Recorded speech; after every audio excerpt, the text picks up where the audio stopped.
If we didn't do the tariffs, they wouldn't be doing that. So it takes a little while to get those facilities built, but they're coming in with big numbers. They're all coming in with big numbers. We have more money being spent than at any time in the history of our country. We're up to close to $8 trillion, I think I can say. And really, it's going to be a lot higher than that. Those are just the ones that we know about. $8 trillion. I'm not going to say, but I'm not sure if Biden did $1 trillion for 4 years, $1 trillion. But we're at $8 trillion for 2 months, because let's give us a pass on the first month. We were sort of getting a little bit used to things, right? But after 2 months, we have $8 trillion. There's never been a number like that. And that includes chip companies, car companies, every form of manufacturing, high-tech companies. Nobody's ever seen anything like it. So $8 trillion. I can talk about gross domestic product, gross domestic investment. I can talk about a lot of things, but to me, the biggest numbers, the kind of numbers that are, and these people are coming in. Our Secretary of Commerce spent the weekend. He went down to Arizona to see what was happening with the biggest chip company in the world. And he said, Howard, you said, you've never seen anything like it. Do you want to just describe what you saw? So they're investing $165 billion in 1,100 acres in Arizona, and they're building the highest tech chip manufacturing, semiconductors, and 4,000 employees. American tradecraft, right? Technicians doing every kind of work. The classic foundation of America is building it. They had 14,000 people. They're expecting 40,000 people to build the rest of their plants and to employ 20,000 people for the rest of the time. This is all driven. You never saw a site like that. And this is all driven by your tariff policies. No chance this be happening without you. It's going to be about 40% of the chip market from that one section, and this is the biggest chip maker. They have 99% of the market. They come from Taiwan, and unlike the CHIP Act, which was done by Biden, where they hand everybody billions of dollars, the thing they don't need is money. They got plenty of money.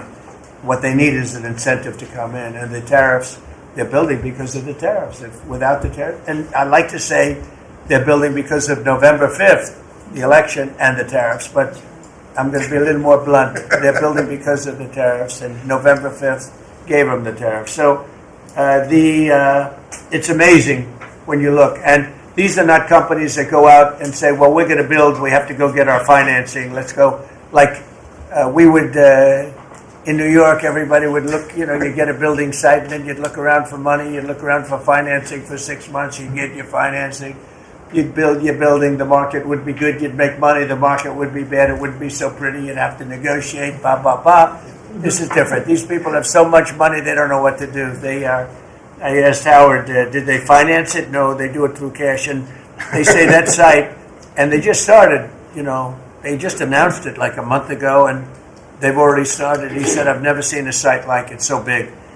So, you're talking about essentially a $50 billion building. Now, if you build a warehouse for $50 million, that's a big warehouse, Scott. But a $50 billion building, that's a lot. They're building the electric, they've become a utility. And I'm giving them the right to become. They're going to build their own electric, they're going to build their own electricity, which they need tremendous amounts of electricity. They're going to build it themselves. Anything they have left over, they'll hook that into the grid. But the grid is old, and they're unreliable, and bad things can happen to grids. I said, if you want, you can hook into the grid, but that's a little bit risky. Or you can build your own electricity and become your own utility, and they, I think in all cases, are deciding to do that. So it's very exciting, and we have a lot of things going. We took over on January 20th. These are quarterly reports. We took over on January 20th. The tariffs haven't kicked in yet. I know that, and I don't want this to happen, but I know that China is doing very poorly right now. I just saw some reports coming out, and I don't want that to happen to China. I like the president a lot, President Xi. I don't want it to happen. I was actually saddened to hear it, but they are getting absolutely hammered in China. And, they're sending boats, the biggest boats in the world, carrying cargo like nobody's ever seen before. These are the biggest boats in the world, biggest cargo ships in the world, and they're coming and they're turning around in the Pacific Ocean. They're doing a big U-turn and going back because they don't want the goods because 145% tariff. But at a certain point, I hope we're going to make a deal with China. We're talking to China, but their factories are closing all over China because we're not taking their product. We don't want their product unless they're going to be fair with us. And that includes intellectual property and other things. There are a lot of things far beyond just buy, sell. So we'll see what happens. But, I was not, because somebody said, well, were you happy? I said, I am not happy. I want China to do well. I want every country to do well. But they have to treat us fairly also. So with that, I think we're going to maybe go around, and we have some letters where the secretaries and people around the table are making statements about how they're doing and what's happening. And I could start with Pete on the left because he's my least controversial person at the moment. No, they don't know how good he is. So we'll go around the table and you can hear it. And these are cabinet meetings where they're very open and transparent. And I can guarantee you Biden didn't do this. He didn't do this. Go ahead, Pete. Well, Mr. President, I think we're controversial because we're over the target. And like so many things, Mr. President, you inherited a demoralized military that couldn't recruit, that was perceived as weak after what happened in Afghanistan and elsewhere because of Joe Biden. And what we have seen since your election and the inauguration has been nothing short of a recruiting renaissance. Decades, it hasn't been decades since we've seen this kind of recruiting in the Army, the Navy, the Marine Corps, the Air Force. The men and women of America want to join the United States military led by President Donald Trump. And the police, by the way. Absolutely. And fire. I always mention the fire, but the police and fire. But the police and fire likewise they have waiting lists now. And 6 months ago was a disaster. Truly historic. We can barely absorb the volume and retention as well. Men and women in the military who don't want to get out now that they have a real commander-in-chief.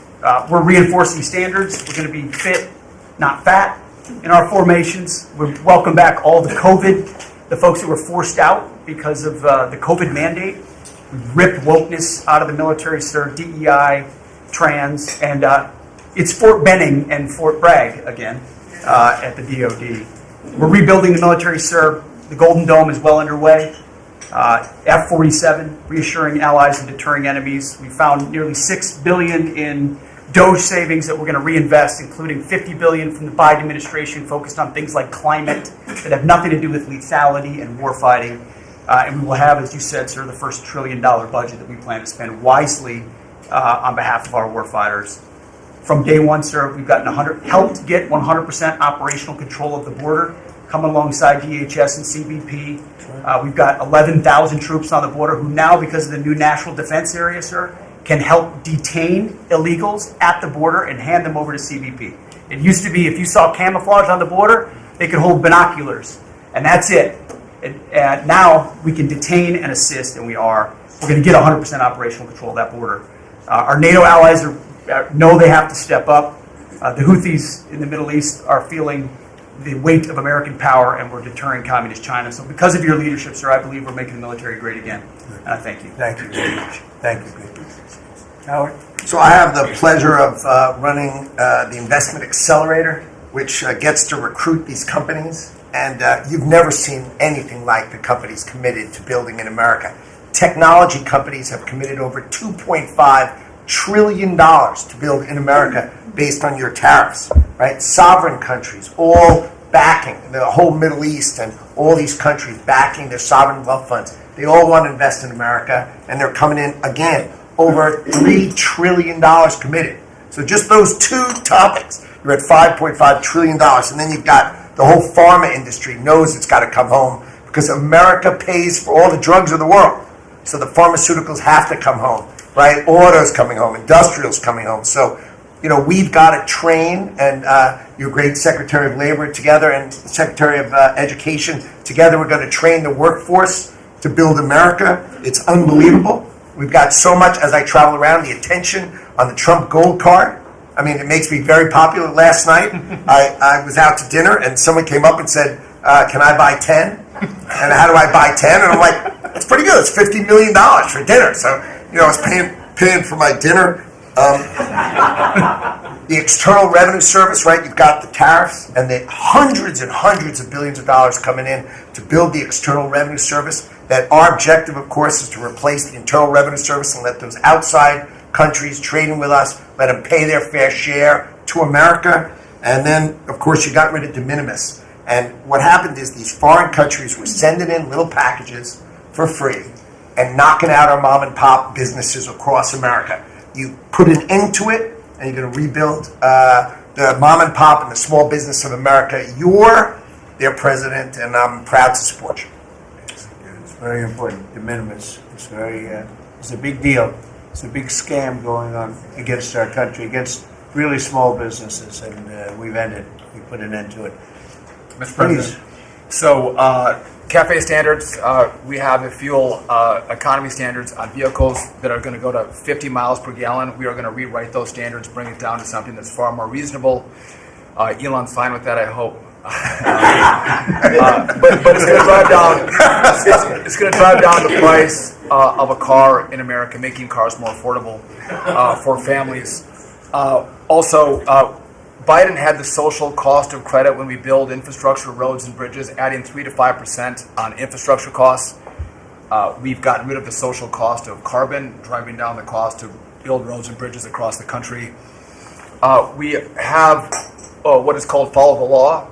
So we have so many states and municipalities that don't follow the law. So whether it's DEI, discriminating against Americans, whether they give illegals driver's license, or their sanctuary cities or states, if you don't follow the law, if you're giving license to illegals, if you're having DEI policies, we're not going to fund your projects. So you got to certify in your state or in your city to get road and bridge money or rail money that you're actually following the law, which includes executive orders from you, Mr. President. We're cutting back funding. We send research money, Mr. President, to universities to do research on more equitable and sustainable transportation systems. Projects that'll use data and public opinion to inform policy and infrastructure and technology benefiting diverse communities, including women and gender nonconforming people. Just stupid wastes of money. We're pulling that money back from universities. We should do good research if we're doing research in universities. And then one last thing, air traffic control. We don't have enough air traffic controllers. We're about 3,000 short. We're working on an agreement with the union, so when controllers become retirement eligible, we're going to cut a deal to try to get them to stay longer, to stay in the tower. And then we have a plan to put more butts in seats in Oklahoma City, so we can get more students through the academy and into towers as well. It's going to take us a while to do that, to train them up, but we're in the process before our 4 years are done. Well before that, we're going to be at full capacity. Sure, do you want to tell them about, I think we have to bring it up, we have very obsolete equipment for air traffic controllers. The equipment, the towers have horrible equipment. It's been renovated for years. The money they spent over the last 4 years, this Buttigieg did a horrible job.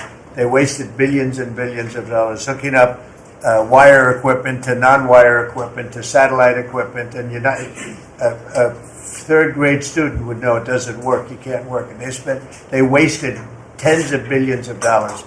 But we want to put a brand new air traffic control system in, and you might want to describe that, please. You and I have talked about this. It's a state-of-the-art system, envy of the world, and it's. I mean, listen. Our system is safe, but you would have hoped someone would have seen that there's a problem with fixed-wing aircraft and helicopters coming in at DCA. Someone should have seen that before we lost almost 70 lives. It's our job to look and see that we have an aging infrastructure around air traffic control. And so if we don't build a brand new system, there's going to be failures and people will lose their lives. And so we need the help of Congress to help fund this, but it's going to be all brand new. And after you build a brand new system, we have the bedrock and the foundation to actually build on top of it. But no one has done this, Mr. President. There's Band-Aid fixes that have happened over the course of 20 years. You can't have a Band-Aid fix. It doesn't get done. It has to be brand new. The technology, it looks like it's out of a 1980s movie. Old computers, floppy disks. We're using copper wires, not fiber. So there are great solutions we have available that, and by the way, everyone's sick of their delayed flights or their canceled flights. We have more capacity in the airspace, and if we build this brand new system, what you'll have is more efficiency in the airspace, and it will be safer. So the economy will be stronger. We can have more flights and less delays. So I appreciate your support on that, Mr. President. Rebuilding that is very important.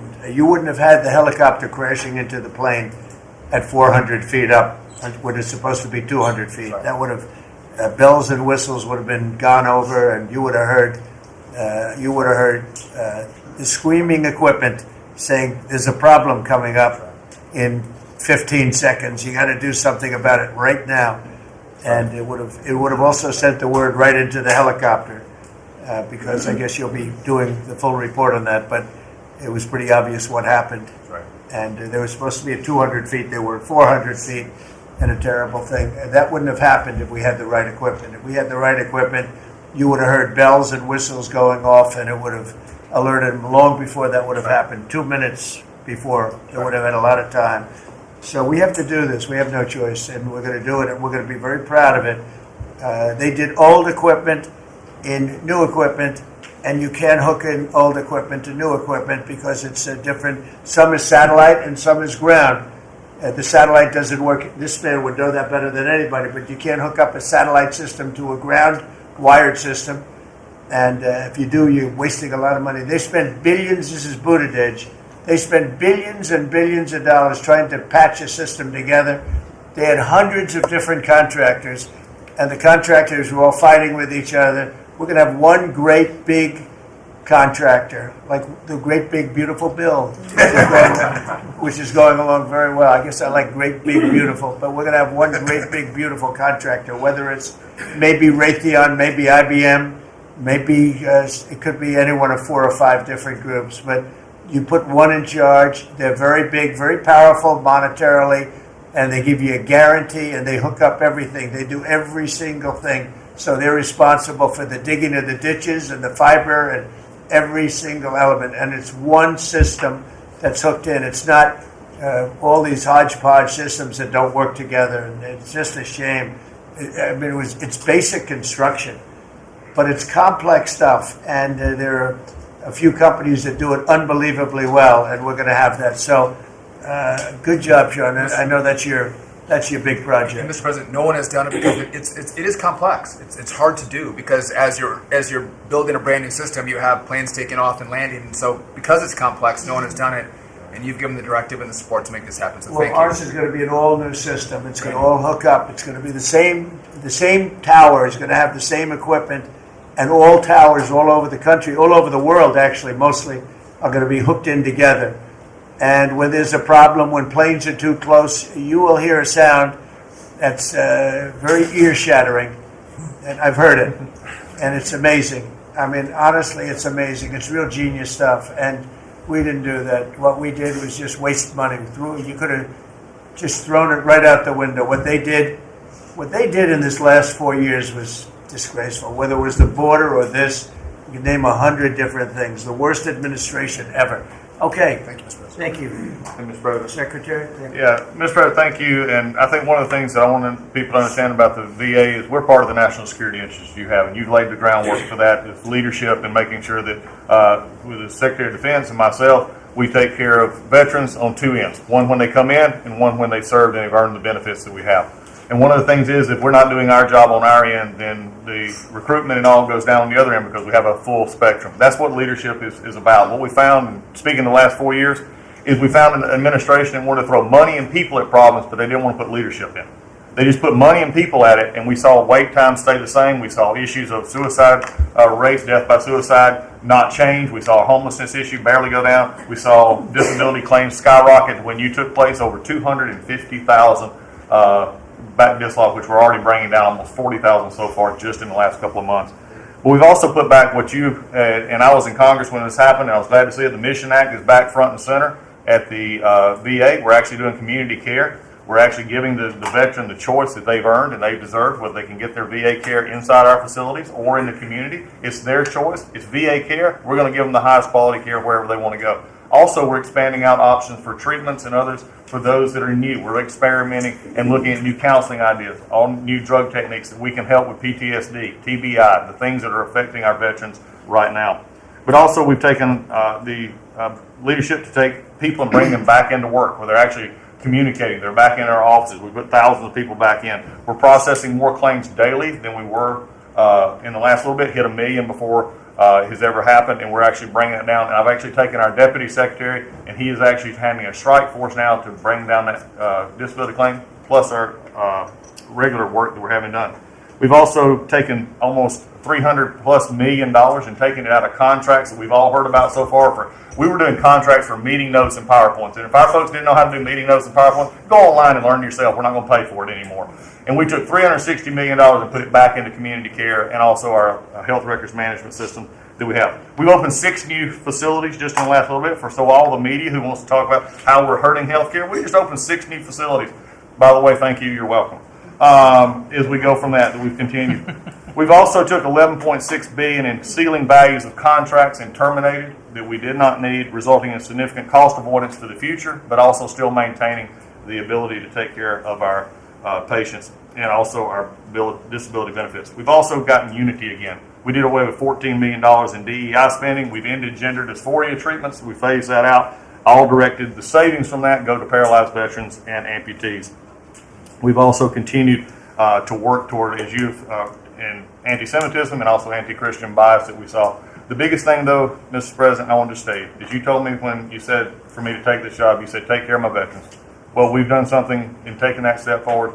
The veteran is back first at the VA. The VA is not about itself anymore. We're not a self-feeding animal. It's about a service organization that takes care of one of the best that we have, and that's our veterans. And that way, Mr. President, we're just getting started. Thank you, Doug. How are you doing with the suicide rates? We're getting, it's tough, Mr. President. That's something that we're looking at. This is something that we've had $588 million has been spent over the last 4 or 5 years to be prevention, and yet the numbers stayed at 17 or 21, wherever you want to have it. We're now opening that back up, taking in nonprofits. We're bringing in others who have things that are actually looking at. I've worked with Secretary Kennedy and others on the idea of we're opening up the possibility of psychedelic treatment and others that give us an opportunity. We got to research it, make sure it's good, but it's opening up that possibility. And I think, again, veterans are understanding now that we're putting them first. When I go to these hospitals, they're actually coming up saying thanks. We're back in where we need to be, and we're seeing a workforce develop. So suicide is going to come down. It's also going to take some transition stuff that your Secretary of Defense has been very helpful on. We've got to transfer them out of the military so they come to us better, but we're working on that. Thank you. Jameson? Mr. President, it may come as a surprise, but this has been the busiest 100 days in the history of the In history. in This is the biggest deal ever done. If you sold IBM, ExxonMobil, and 5 other companies together, it's peanuts compared to what we're doing. This is the biggest deal ever done financially in the history of the world. And I think we're doing great. You're going to see some big results. Go ahead. And I'll just say something that Secretary Duffy said in his context, because it's complex, no one has done it. So this is something, a reordering of global trade that hasn't happened since the end of World War II. And it's long overdue because we've seen manufacturing offshore under the old global trading system. When the net result of the global trading system is that all the manufacturing goes to Asia and other places, that's a system you have to replace, and that's what you're doing. They said you wouldn't be able to do global tariffs. We did it. They said everyone would retaliate. No one retaliated outside of China. They said no one would come to negotiate. We're talking to dozens of countries. They said no one would have offers. We have dozens of written offers. We have lots of countries in this week. This is like a break for me to come. With all the countries that want to negotiate. They all want to negotiate. They want to make a deal. Don't zoom in on this. This is like a tracker, right? We have all these columns of which countries have come in, when we started negotiations, who gave us an offer, are we in technical talks, and when do we expect to have deals done? Those are some weeks out, but we're working very quickly on this. Thanks, Jim. Thank you, Jameson. You're going to have a lot of fun for the next 3 weeks. Michael, do you have anything? Mr. President, the last 4 years, the world experienced a total lack of zero leadership under Biden, and then we've had 100 days of your leadership with respect, with strength, starting with there'll be all hell to pay if you don't let our people go. Dozens, over 40 Americans have come home under your leadership. Far more terrorists are no longer threatening the homeland under your leadership, pulling all of these agencies together, including the evil individual responsible for the Abbey Gate bombing. and to sit with the 13 Gold Star families, and you showing that follow-up and that justice has been incredible. But pulling this great team together, Mr. President, everything from revitalizing shipyards to cyber to space, that takes this entire team working together. It's an honor to serve you in this administration, and I think the world is far better, far safer for it. Thank you very much. The Aviation is really important. This was a horrible thing. Destroyed the image, frankly, of the Biden administration. What happened there was a disgrace. It should have never happened. And Pam is working very much on prosecuting that person. We have the person, and he'll do well. I have no doubt about it. Thank you very much, Michael. So the CIA, I don't know, Ratcliffe, I don't know if he's going to say anything. He's probably the one person here that's not allowed to talk about the great job he's done, but go ahead anyway. Mr. President, as you know, at your direction, the CIA has deployed our unique covert action authorities in various places and continents to successfully advance your national security and foreign policy priorities, to advance peace, to end wars, to take terrorists off the battlefield, and to keep illicit drugs from coming into this country and harming Americans. Unfortunately, as much as I would love to detail your accomplishments in that regard, we can't do so in front of this crowd. But you and I both know, Mr. President, that you have had a profound positive impact on America's national security posture, and Americans are safer because of your leadership. What I can talk about publicly is, as has been mentioned, the CIA provided the intelligence that led to the apprehension of the Abbey bomber, who is now being prosecuted by our great Attorney General and providing a measure of justice to those 13 families that suffered as a result of that disastrous Afghanistan withdrawal during the last administration. In addition, at your direction, Mr. President, the CIA has negotiated and secured the release of Americans like Mark Fogel and Ksenia Karolina, who have been wrongfully detained, sending the message that you will forget about no Americans that are being held in other places unfairly and unjustly. And finally, Mr. President, the CIA is being restructured at your direction to focus on our core mission and to eliminate the well-documented politicization that has taken place in the intelligence community from bad actors in the past, to focus on our core mission and to make America safe again. Thank you for the opportunity, Mr. President. Good job. You're doing a great job. Thank you very much. Russell? We're obviously involved in a number of budget bills that are moving, trying to make sure all of your priorities are reflected in the reconciliation. Working on our upcoming budget.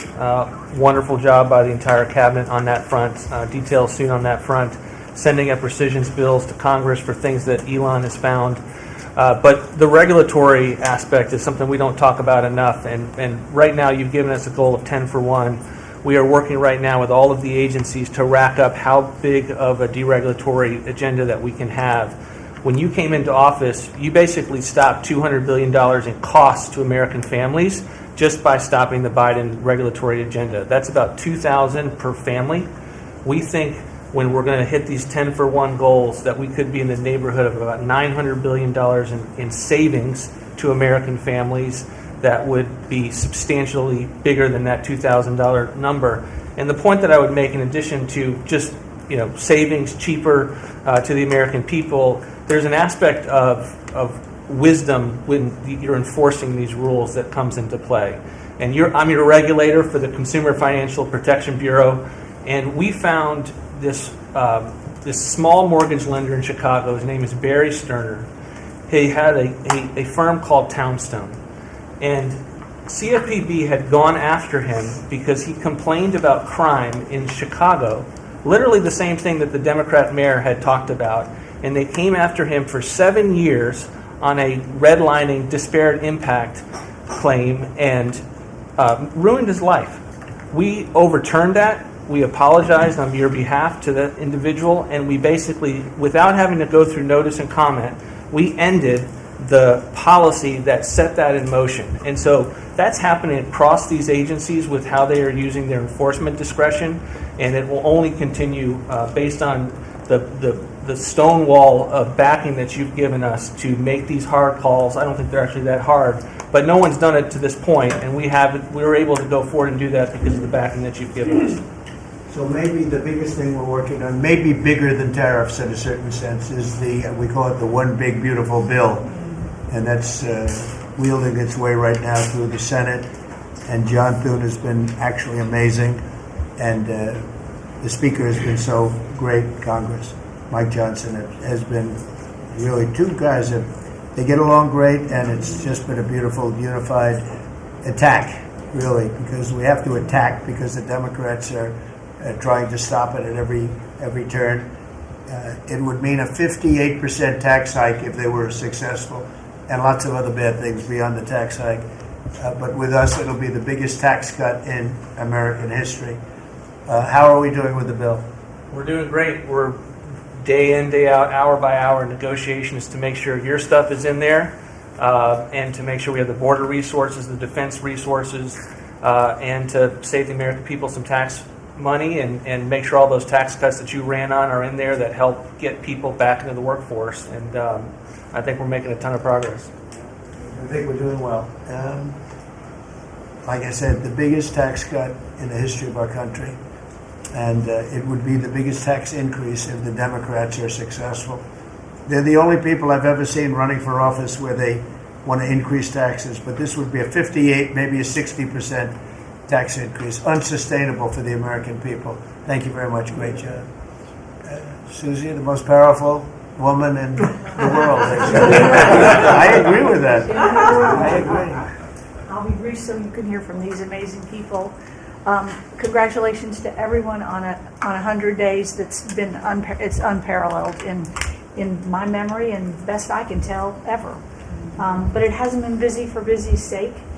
The president's promises made to the American people have been kept time and time and time again. You all have been out there spreading the word with community groups and states and media. It hasn't gone unnoticed, and let's work hard to the next 100 and have equally as much success then. Thank you. And you've done a great job, Susie. I think everybody agrees.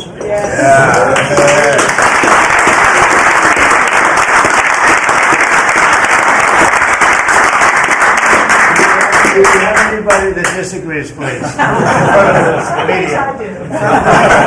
Please raise your hand if you have the courage to do so. Anyway, go ahead.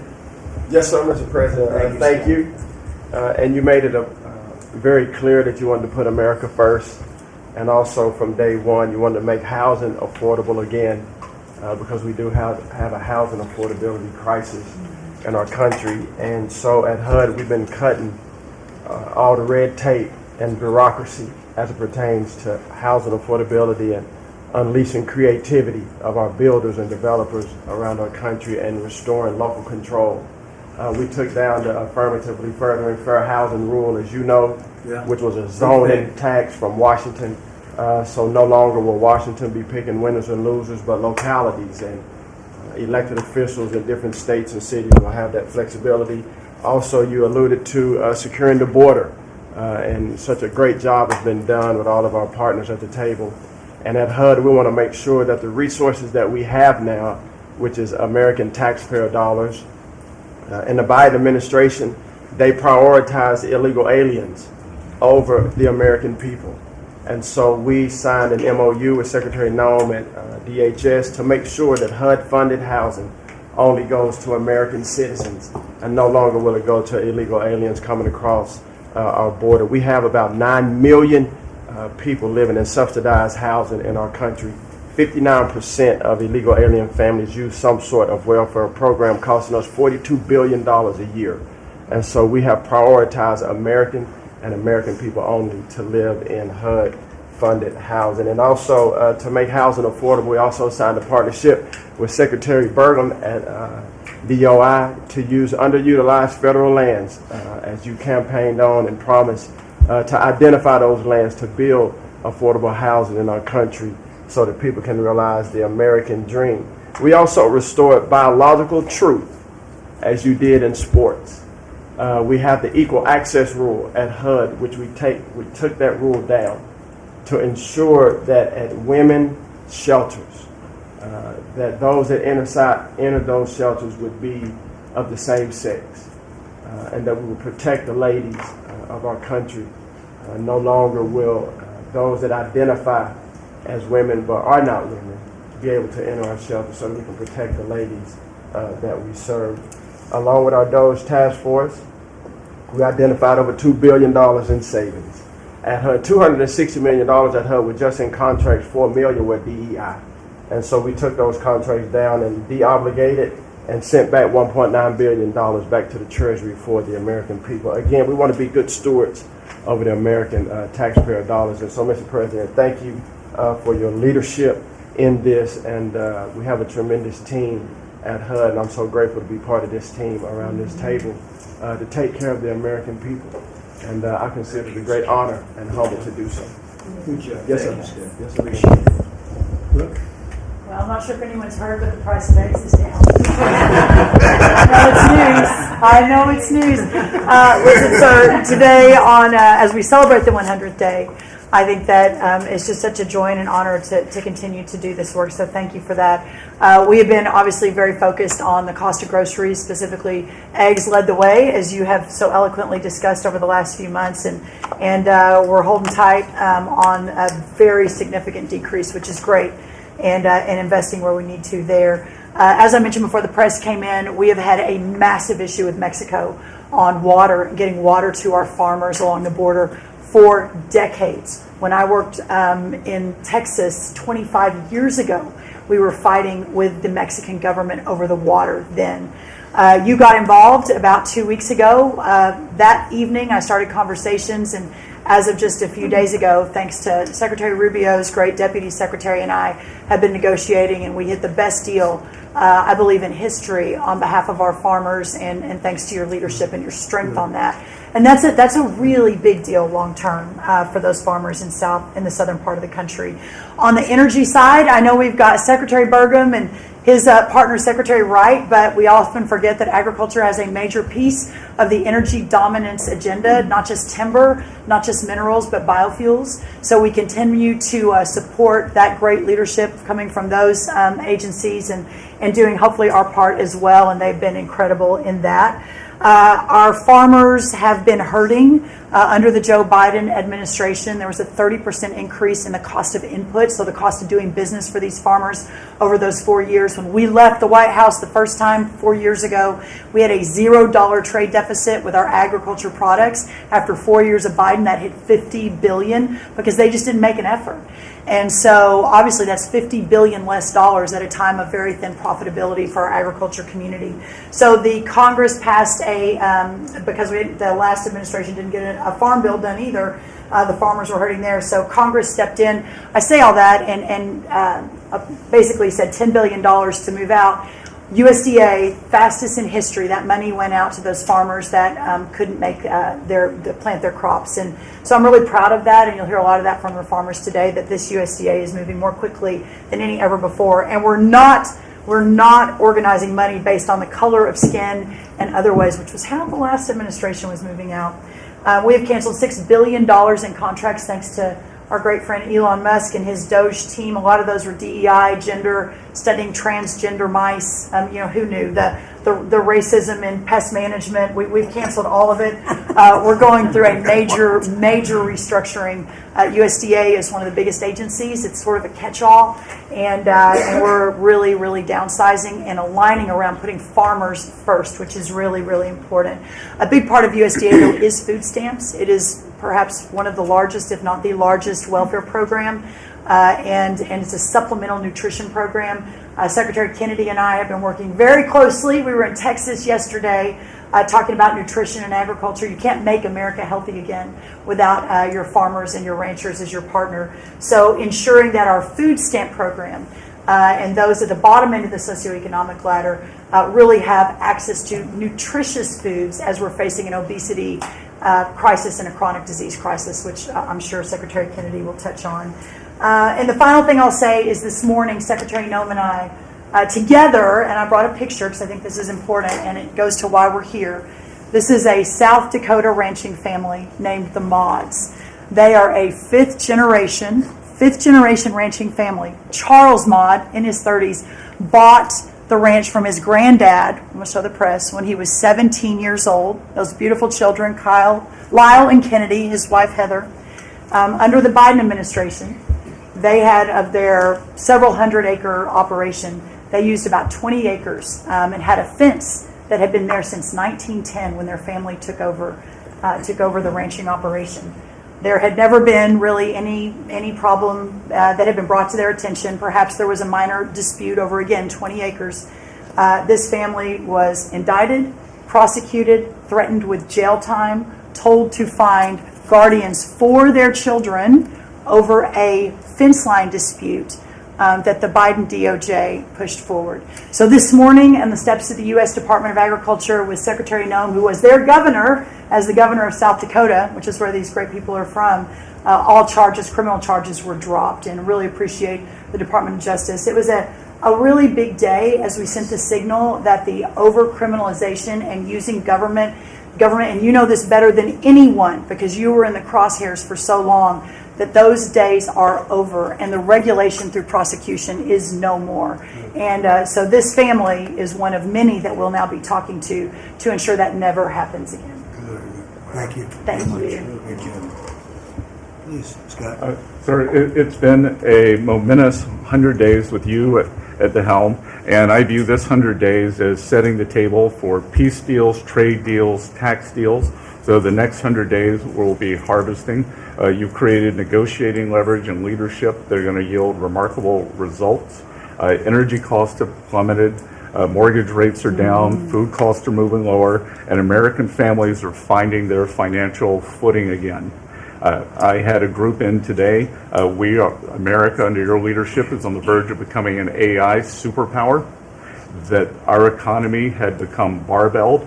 We had high tech and finance on one side, natural resources led by energy, which the previous administration tried to kill, on the other, and you're filling in between with precision manufacturing that we're going to be bringing back through good trade policies, good tax policies.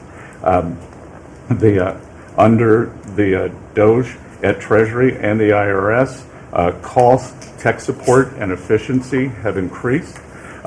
We have the IRS revenues are up, and thanks to the young man sent over by DOGE, the IT update that began in 1990,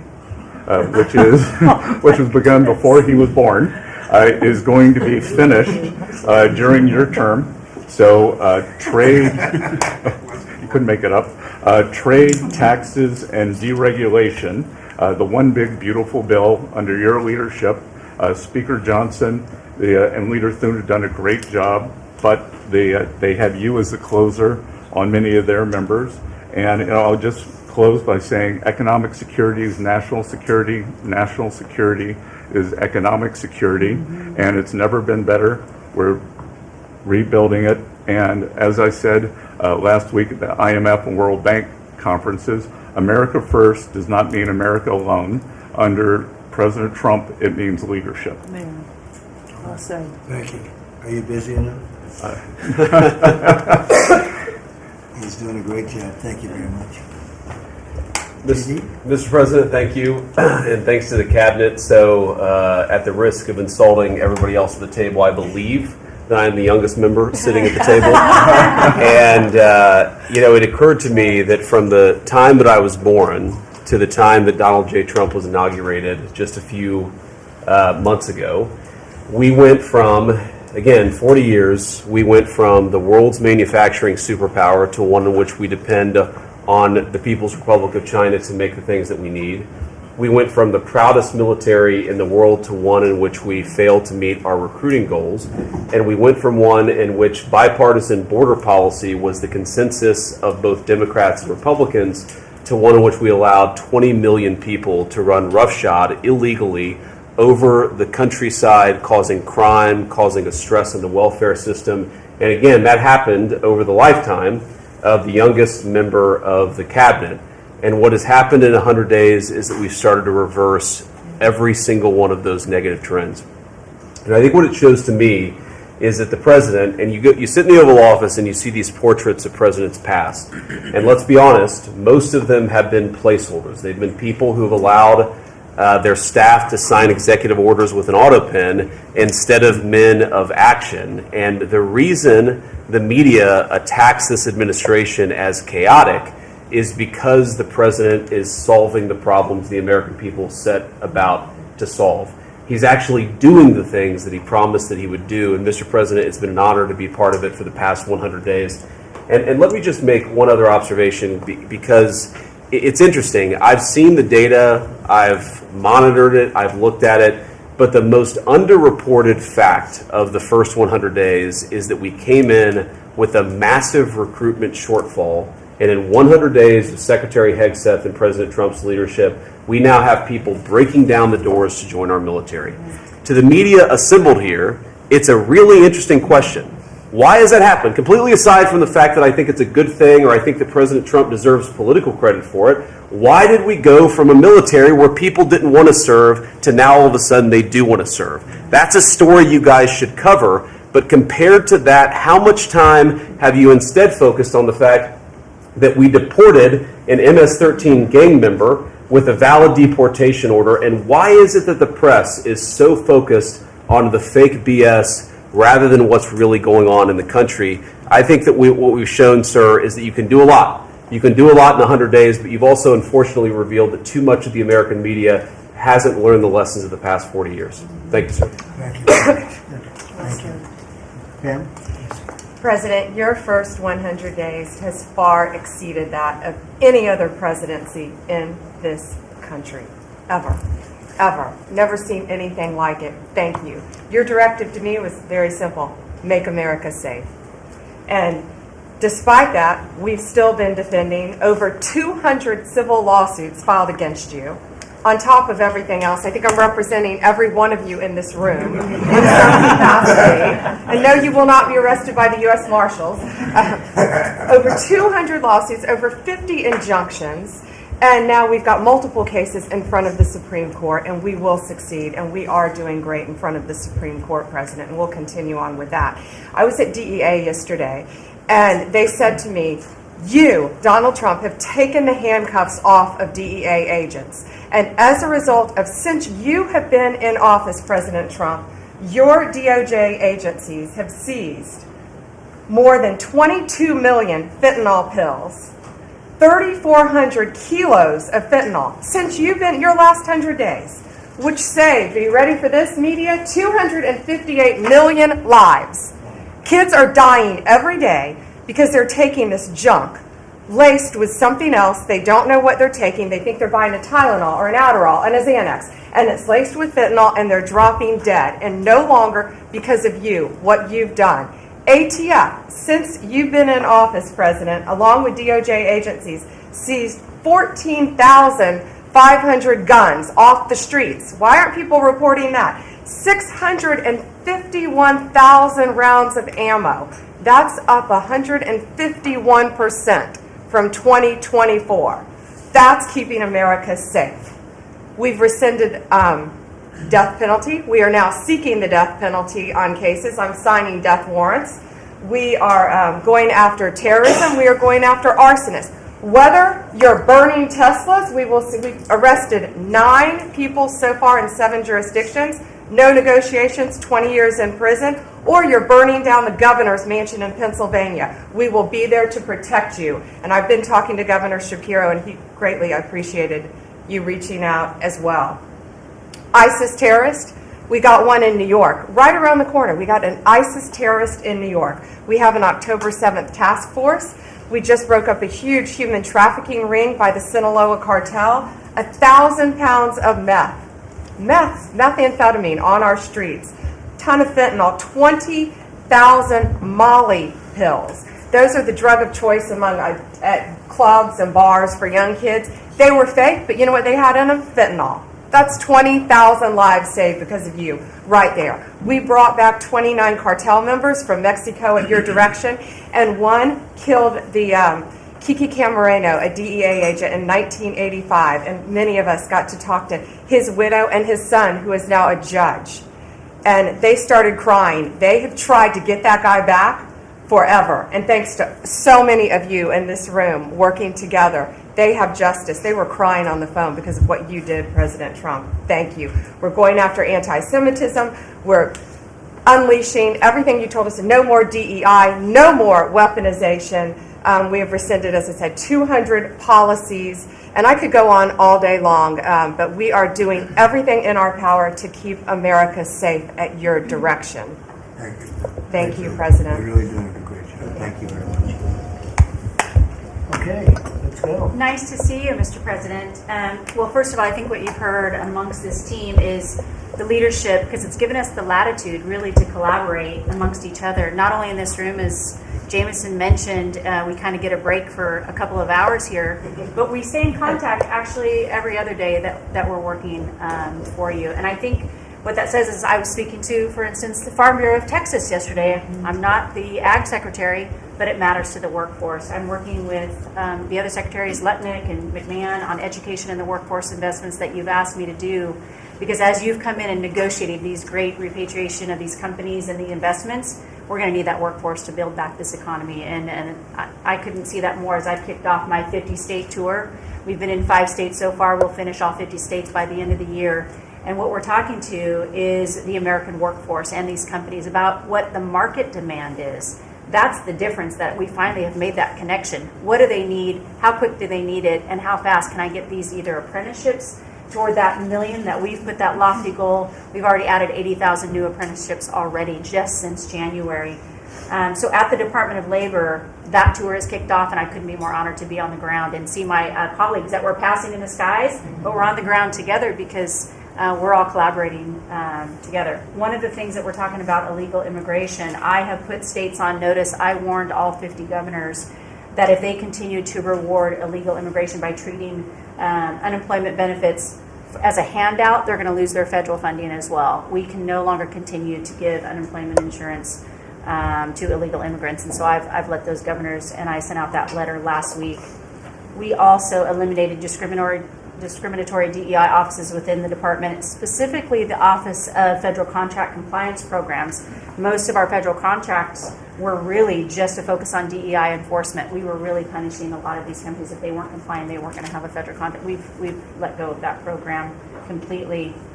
$4.4 billion in unspent COVID funds came back to the Treasury from the CARES Act. Billions were collecting thus in these coffers, in the state coffers. We've asked for that money back to return to the Department of Treasury. We saved $250 million by canceling America Last, is what I call it, foreign handouts, including funding for things like transparency and accountability for Uzbekistan cotton industry. It doesn't make sense that we're funding, these foreign, and thank you to DOJ and to the government efficiency, what we have found with the fraud that we're seeing. I mean, some of these things are so ridiculous, you can't believe it. No, I write them down and I read them more than once. Like this county trip. Yeah, it doesn't make sense. It sounds like a comedy sketch. That's right. And so again, with the executive order preparing Americans for high-paying, skilled trade jobs of the future, that's our goal. The trades is where we're being focused, but all companies, and we want to make sure we're on hand for that. And, what I want to say is thank you to government efficiency, because you asked us, when this transitions out, will our departments and our agencies continue that government efficiency? And I think that we surpassed that in the Department of Labor. Out of our 14,000 federal employees, 3,000 have taken the DRP, and we offered it again. So over 21% have taken that offer.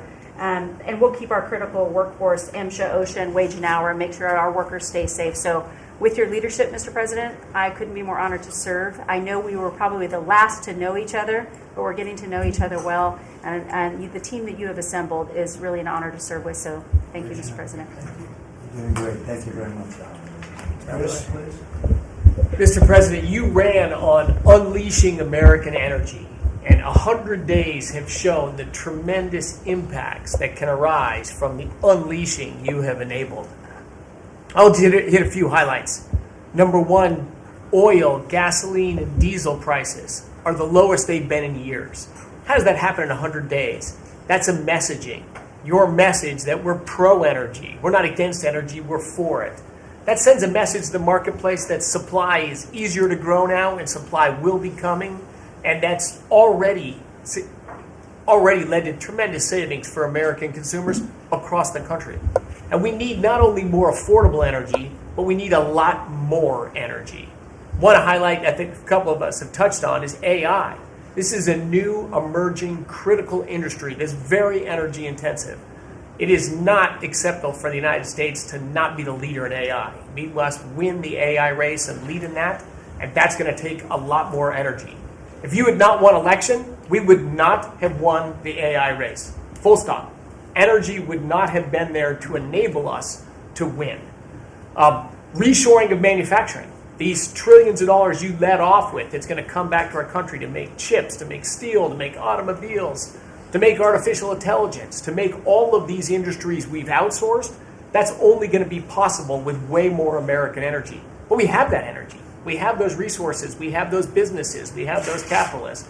We just need to stop standing in the way of them and follow the lead you've set, which is to enable them, not to subsidize them, not to help them, to enable them to invest American money and create American jobs here.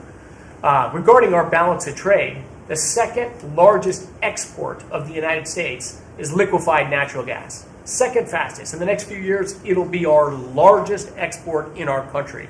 But yet, 18 months ago, the Biden administration had said, we're going to stop issuing permits for new LNG export terminals. That's just nuts. That's a great competitive advantage we have. Huge balance of trade driver, a huge industry just coiled and ready to go. I just came back from Poland last night. They are thrilled that America's back in business again and that the rest of Europe can get off of Russian energy and can enable their own economic growth with secure, reliable, affordable energy from the United States. Also witnessed the signing ceremony for a deal between two large American businesses to build a huge nuclear power plant in northeastern Poland. The first of this design built in Europe. It'll be the first of many. I spoke with many other nations over there. They want to buy more American gas. They want to get American technology. They want to have a partnership with us. And they shared the message I delivered to Europe in my keynote remarks is that unleashing energy is the way you make your society safer, more prosperous, more free, and that these sort of over-the-top climate alarmism doesn't do anything to help the environment of our world, but it does impoverish people, it does reduce the security of your nation, and it makes you weaker. I think that's a constant message many of us around this table have brought to Europe. We want our friends in Europe standing up again and leaning in. A lot great is happening under your leadership. We're unleashing consumer products that Americans wanted to buy that Biden was making illegal. I'll be in Georgia on Friday at Renai's manufacturing plant. Tankless natural gas water heaters. Incredibly popular product. They almost became illegal. The return of common sense is incredibly welcome across this country, across the world.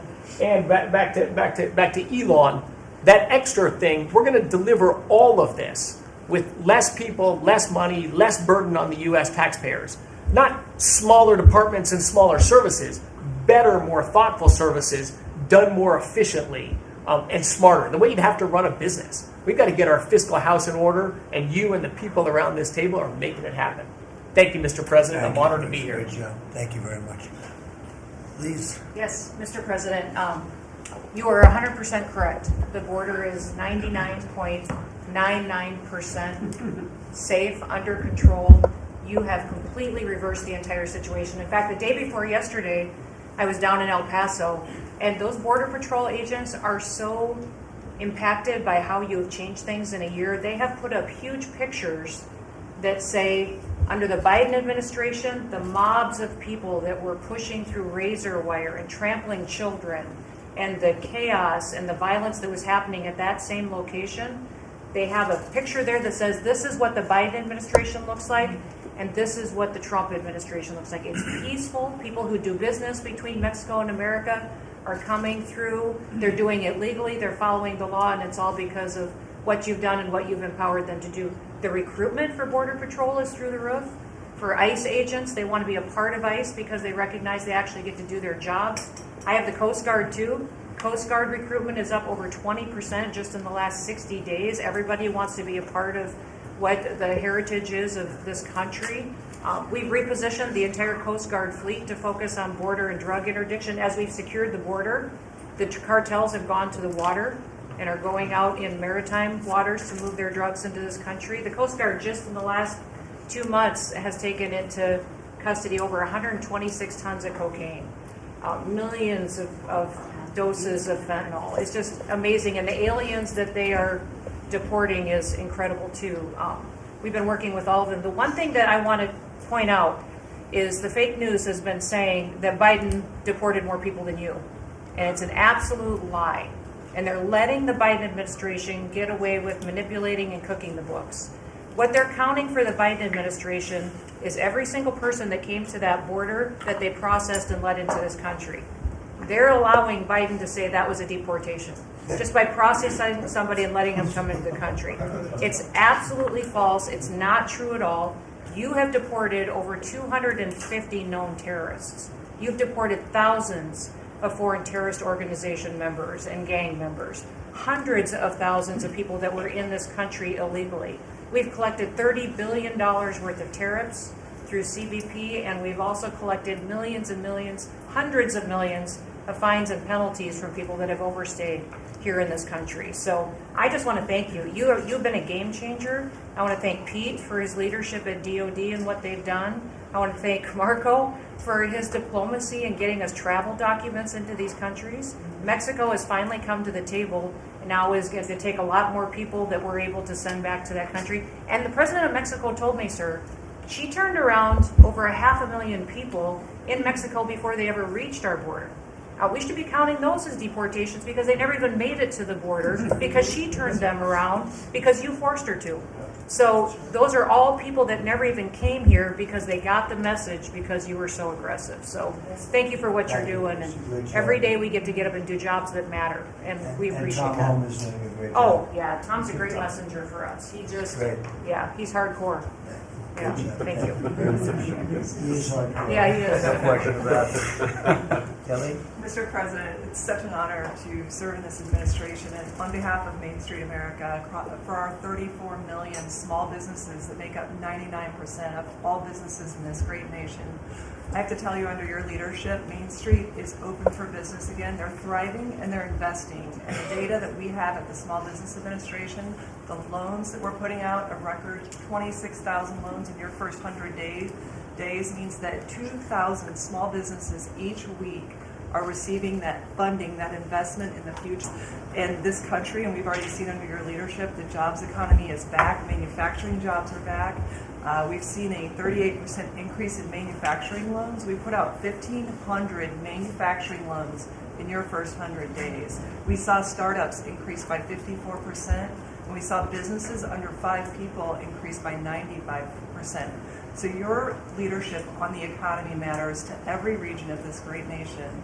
I'll tell you on the manufacturing front, I'm out on a national manufacturing tour. We've met with 250 manufacturers, and as I walk through the factory floors, they all ask me to thank you for fighting for their jobs, for these industries, and for the people who are creating things from pharmaceuticals to aerospace, to food, and all these essentials that this nation needs to be independent and strong. And to that end, I'm working with Congress. We'll be announcing tomorrow an upsizing of our manufacturing loans to make sure that that economic engine, because 98% of all manufacturers are small businesses. It's incredible to walk through these factories that are really creating what you had in your first administration, the blue-collar boom. It's now a new-collar boom because it's the intersection of technology and manufacturing and what they can create for our war fighters, for our aerospace, for pharmaceuticals, with less than 300 to 500 employees, sometimes 100 employees. I was at a factory in Georgia on Monday that is creating machines to help with the Iron Dome in Israel. Less than 50 employees.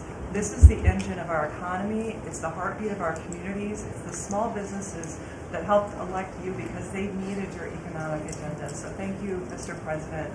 It's such an honor, and congratulations on an epic 100 days. I do have to thank Elon. I do want to note we just cut $3 billion in contracts because of Doge's work. That's $3 billion that hardworking families that won't have to work until April 15th to pay for the waste, fraud, and abuse that we continue to find in this government on behalf of taxpayers. So again, thank you, Elon. Thank you. Great job, Kelly. Thank you very much. Elon, I love the double hat, by the way. Yeah. He's the only one that can do that. Get away with it. Well, Mr. President, they say I wear a lot of hats. It's true. Even my hat has a hat.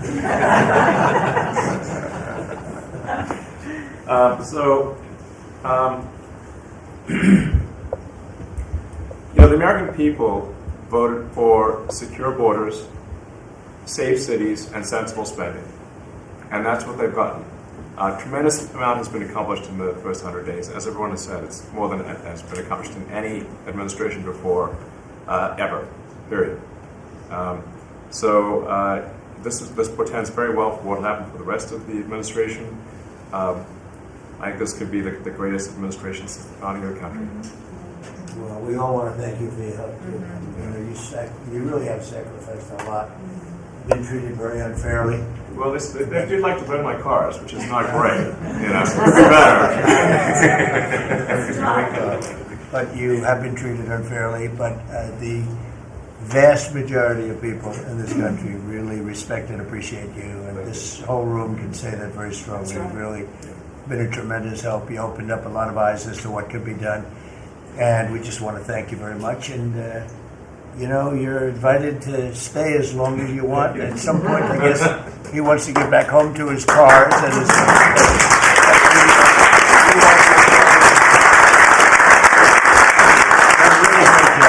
You've done an incredible job. $150 billion. Think of that. Yeah. It's 160 now. 160. Yeah, They said, "Oh, it could have been more." And a lot of stuff is being worked on. That number could be doubled and even tripled. A lot of things are being worked on that we don't count yet because it's not quite there. But you've done a fantastic job, and we appreciate it very much, Elon. Thank you. And it's also an honor to work with your incredible cabinet. I just like to say thank you, everyone. It's great to work with you. Thank you very much. Thank you.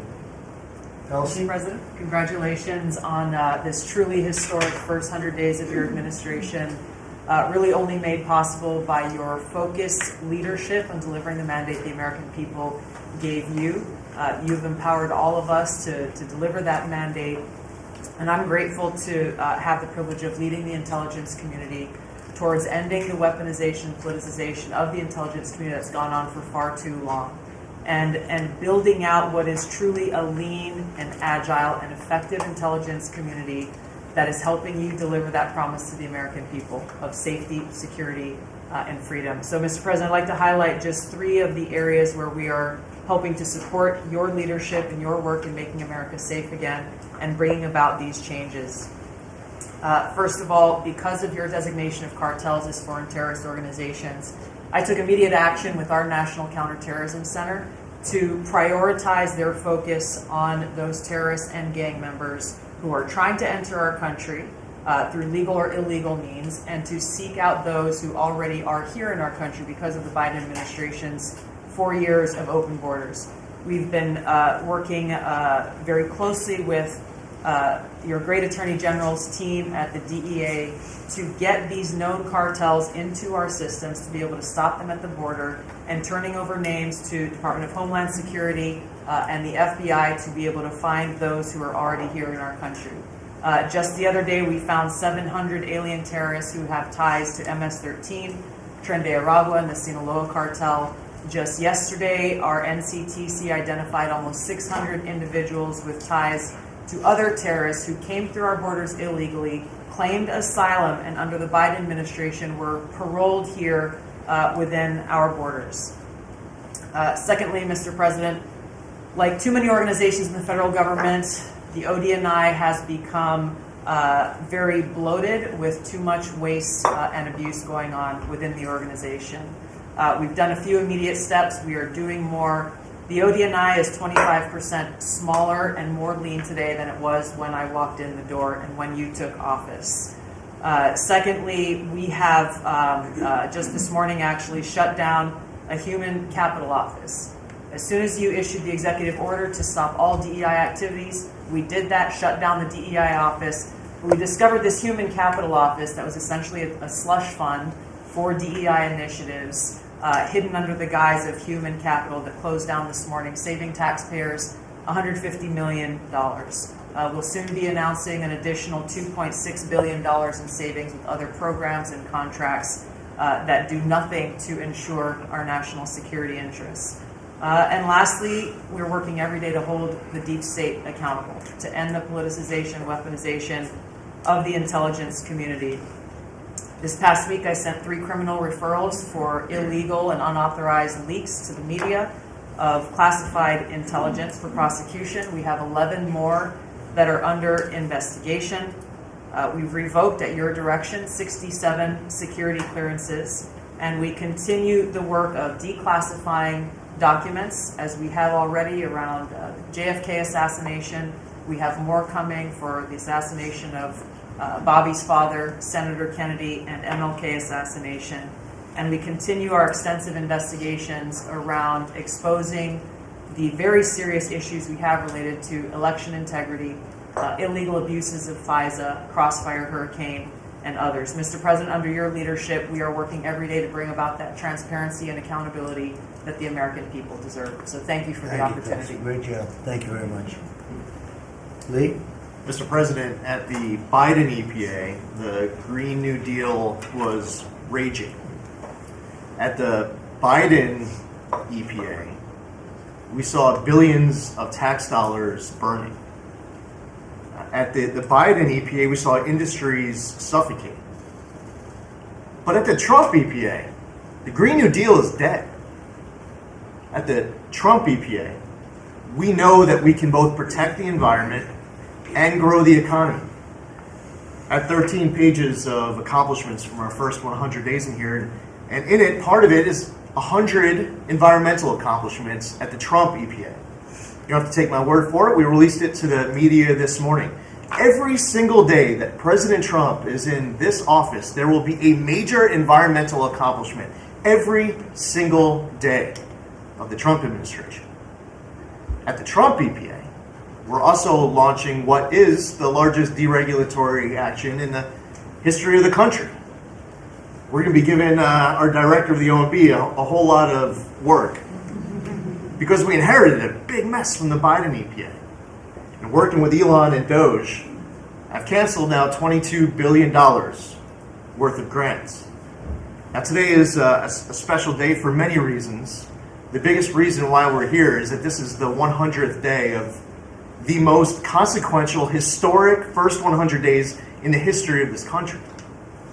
Today, while we're here, the House of Representatives is voting on Congressional Review Act bills, considering the EPA waivers that were given to California's tailpipe emissions, where California set their own standards.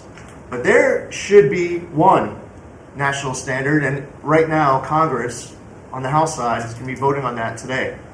On a personal note, while this is a bit outside of the EPA jurisdiction, today is my last day serving in the United States Army. And I first signed up towards the end of the 90s.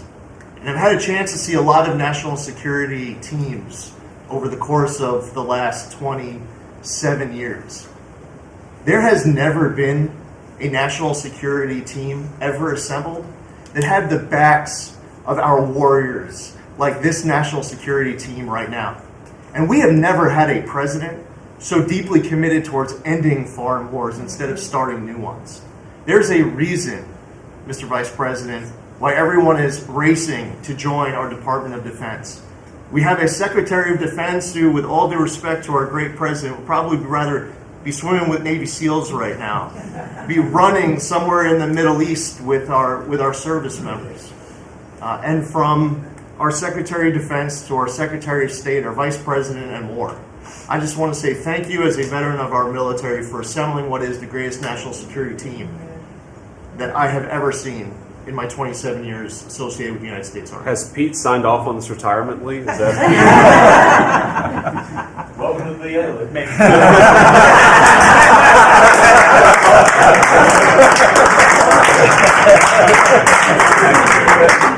Thank you for your service, Lee. Yeah, thank you. You're doing a fantastic job. We appreciate it very much. So? Well, Mr. President, I don't think I have ever worked so hard to try to fire myself. We're certainly making great strides in that. We've reduced the folks over at the Department of Education by about 50% now through our RIF program. And so we've closed a lot of the district offices, consolidated, so there are a lot fewer people working a lot more efficiently in the Department of Education. The commissioners of education in every state, and I was at a meeting with them not too long ago for not only our states but our territories.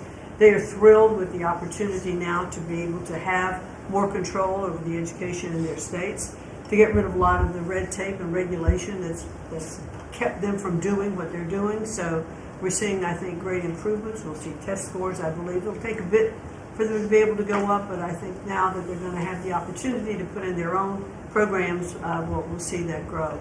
At the same time, we've been focused on higher education for our universities. We've returned proper enforcement of Title IX protections to schools. We have stopped funding to Columbia, for instance, and some other schools for not only Title IX but Title VI infractions. And those are moving along. I think we've brought people to the table. They know that you're serious. You meant what you said. They're going to make changes. They're making their campuses safer again. Anti-Semitism was just out of control in many of our universities. And so some tried to, in fact, Harvard is sued, and they're saying that it's First Amendment infraction. No, this is civil rights, safety on our campuses for our young students who are there. And with Pam's help and the task force that we formed with HHS, with GSA, with other agencies, we're going to make sure that our campuses are safe. And so there's a lot of good work going on. I think one of the biggest things, you'll be very happy to hear this, Mr. Vogt, that we are putting back into place collecting on our student loans that have been delinquent since March of 2020. There's been no effort to recollect on those loans. So as of May 5th, a letter goes out that the loan recollection is beginning again. So for those people who have borrowed money and who've not been paying, that's just not to be punitive. There are many ways that they can go online to understand how they can get back into the right payment structure, because when they're in default, they can't buy a house, they can't buy a car because their credit scores are down. So it's helpful to them as well as to get this money back into the country. I mean, $60 billion of increased student loan debt since 2020.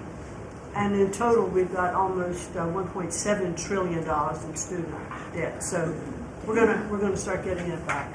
And Scott and his team have been incredibly helpful. We appreciate that so very, very much. And so a lot's going on in the department. And what I would really like, as I'm firing myself, I'd like for you to be known as the education president, because of the best in practice systems that we want to put in every state to incorporate AI, so that we are training these new entrepreneurs and business leaders in our country. We can't do it with the infrastructure we have in place today, so we have to be working on that at the same time. So we're going to be doing that. So thank you for your charge to elevate education so that we are providing for every student access to excellent education. Thank you, sir. Thank you very much, Linda. And what's going on with Harvard and some of these colleges that are taking vast amounts of money, who also have vast amounts? They've got $52 billion and really scamming the public and hiring people like de Blasio and Lori Lightfoot, who are certainly two of the worst mayors in the history of our country, paying them a fortune of salary and having them teach our children how to manage cities and how to manage government. What's the word as of this morning on, let's say, Harvard? Well, we're negotiating with them. When we went back to them to say we welcome them back to the negotiating table, their response was a lawsuit. So Pam and her team are helping work with that. And I am, enjoying the fact not only am I firing myself, but I'm now being sued fairly regularly by different departments of education. But we're staying tough with them. The other thing that we're looking at also are the 117 violations of these big universities like Harvard and others who are not reporting, as they're required to do by the law, foreign money that comes in and how much that is and where it comes from. And so that is students. Yeah, and it's very serious. Where are these people coming from? Yeah, exactly. Sir, we pulled back their grants because Harvard isn't responding to us, criminal activity by their students. And until they give us that list, they're not getting any more grants from Homeland Good, Security. I think you should pull it back. We did. The students they have, the professors they have, Right. the attitude they have is not American, and I think you should. A grant is a grant. We don't have to give grants. Exactly right. So we'll pull back the grant. All right, very good. Thank you very much, Linda. Mr. President, thank you for your extraordinary leadership over the past 100 days. We are already making America healthy again. We announced last week the ban on the 9 petroleum-based synthetic dyes, food dyes. Within 2 years, within 2 months, we're going to ban the worst 2 of them. I am working with Secretary Rollins on dietary guidelines, the dietary guidelines that the President Biden's administration gave us. 453 pages. They're basically unreadable. And they are the product of the same kind of politicized science that drove Fruit Loops to the top of the food pyramid. And we're going to do real science, gold standard science. We're going to develop we have till December to do it. We are working very, very fast together. We're going to get it done by the end of the summer in time to drive change, major dramatic changes in the school food, the school lunch programs over the next school year. I'm working also with Secretary Rollins on the SNAP program and to get sodas and candy off of the food stamp program. 10% of food stamps go to SNAP.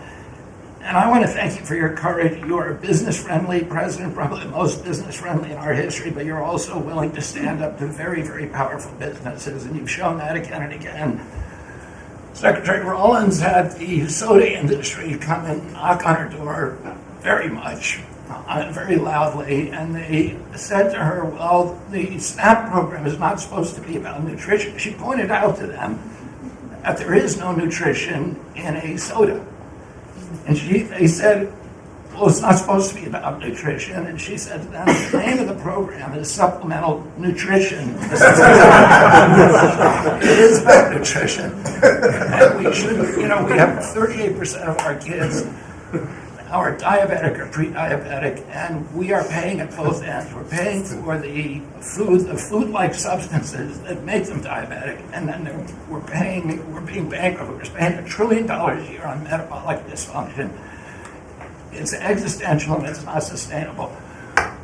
We have, I visited Arizona, West Virginia, Utah, and Indiana in the last 2 weeks, who have all applied for SNAP waivers. We're encouraging, thanks to Brooke Rollins' leadership, all of the states to apply for those waivers. I also visited Utah, which is the first state to ban supplemental fluoride. Florida yesterday passed a bill to ban supplemental fluoride. I'm confident Governor DeSantis is going to sign that. We are working, Lee Zeldin and I are working together to change the federal fluoride regulations, to change the recommendations, and we're looking at the science now. I want to point out that in August, the National Toxicity Program, which was an arm of the NIH, did a meta-review of all the science on fluoride and found that there's a direct inverse correlation between fluoride exposure and low IQ in children. So the more you get, the stupider you are. And we need smart kids in this country, and we need healthy kids, and thank you for your leadership. We're going to get there. We're reviewing the GRAS standards now we're revamping them to get 10,000 ingredients that are in our foods. The Europeans only have 400 ingredients. We have 10,000. There are chemicals we know nothing about. And we are going to stop that process, and then we're going to go back and look at these chemicals and make the companies either get rid of them or to label them. We've launched Operation Storage Speed, and we're going full speed ahead to make sure that we have good, high-quality milk for children. We have launched the autism study at your direction. By September, we'll have some of the first answers. Within 6 months of that, we will have definitive answers, not only for autism, but for the etiology of a whole range of autoimmune diseases that have become epidemic in our children.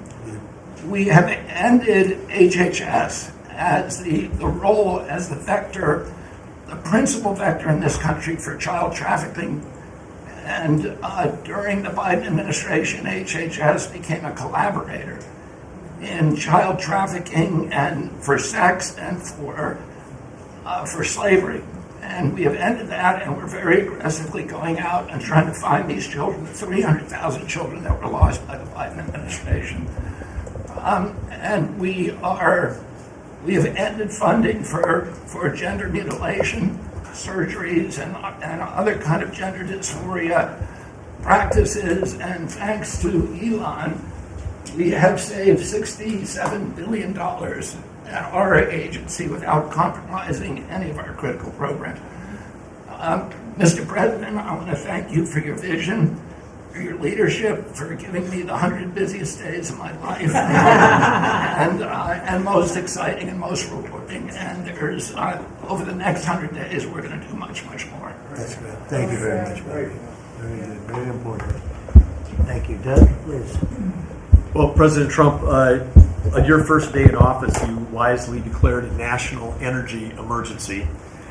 And this was essential because it was the signal that we're going to go 180 degrees from the disastrous and dangerous Biden policies that were based on a climate ideology that was the root cause of the inflation in this country. It was the root cause of wars abroad. It was the root cause of our manufacturing disappearing from our country.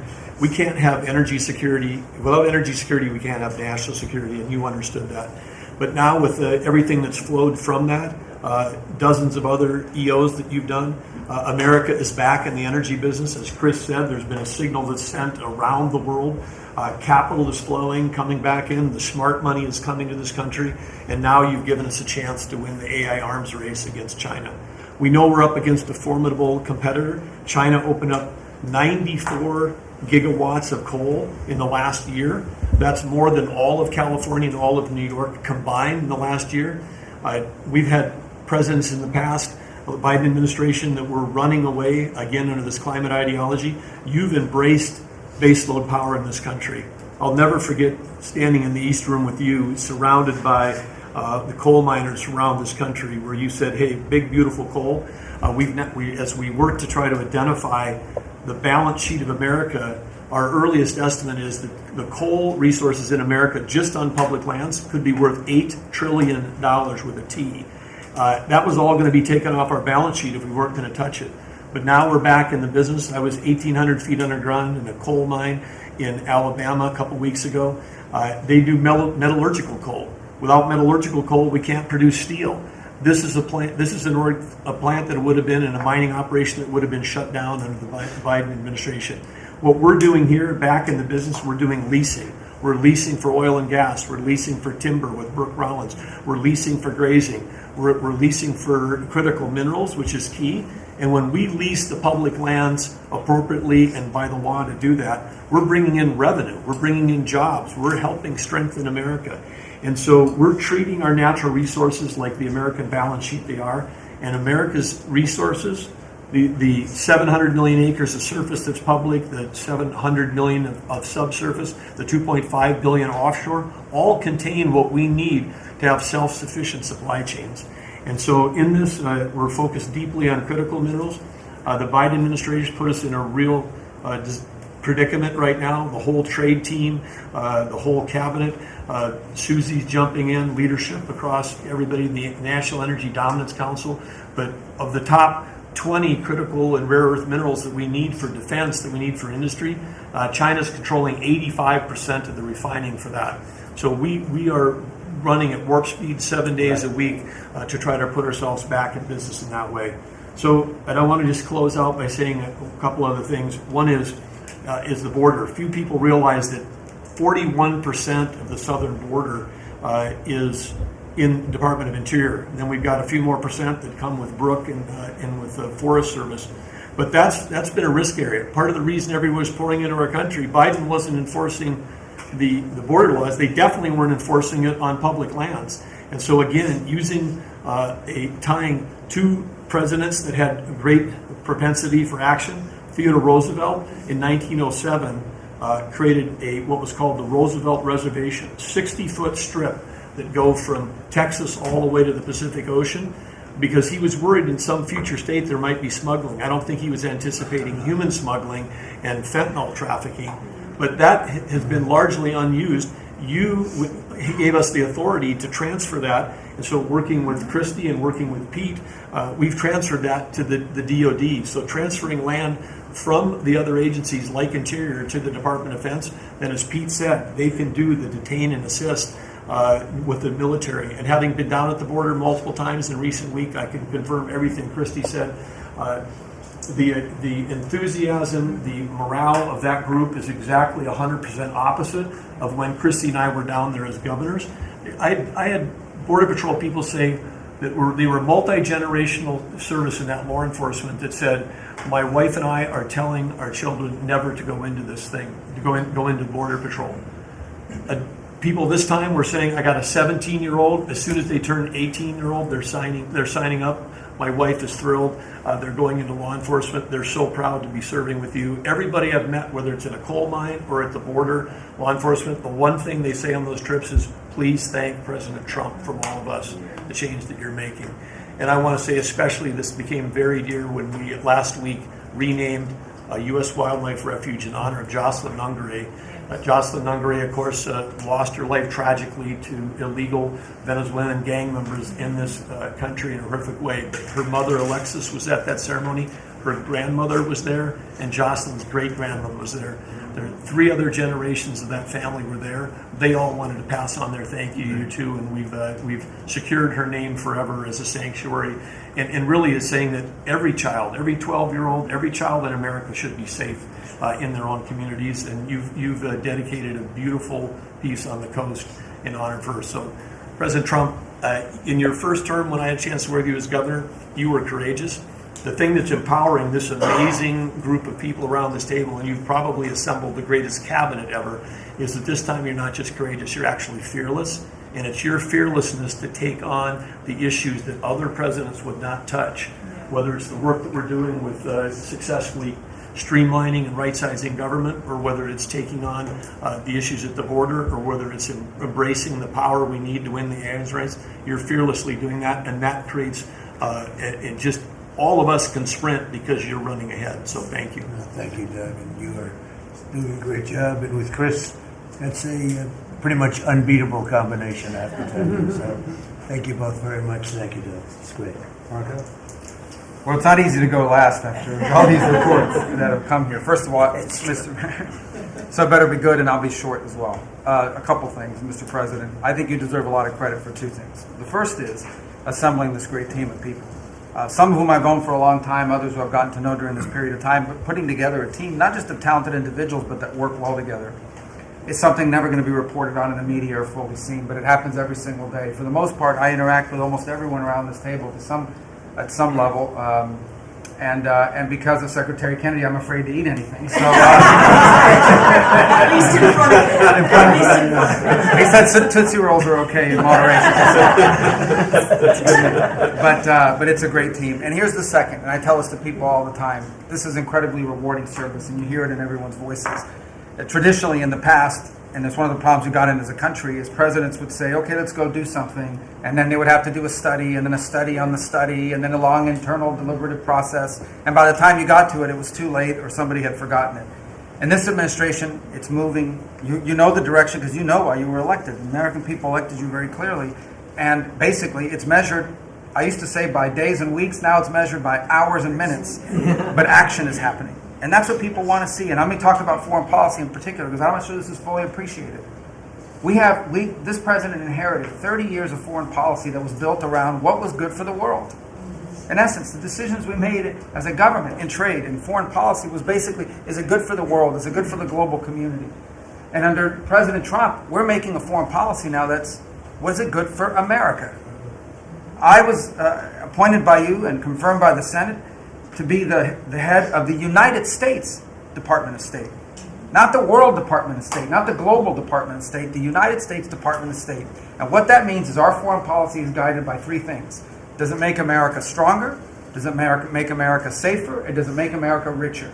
If something doesn't do one of those three things, and hopefully all three of those things, we're not doing it.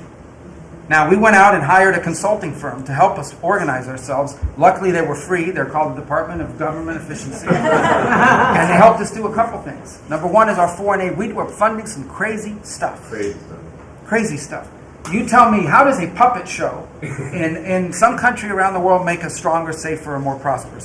So we got rid of puppet shows and a bunch of other things. I'm sure there were very good puppet shows. And I'm sure that a bunch of charities in the world can go pay for it, but the American taxpayer should not.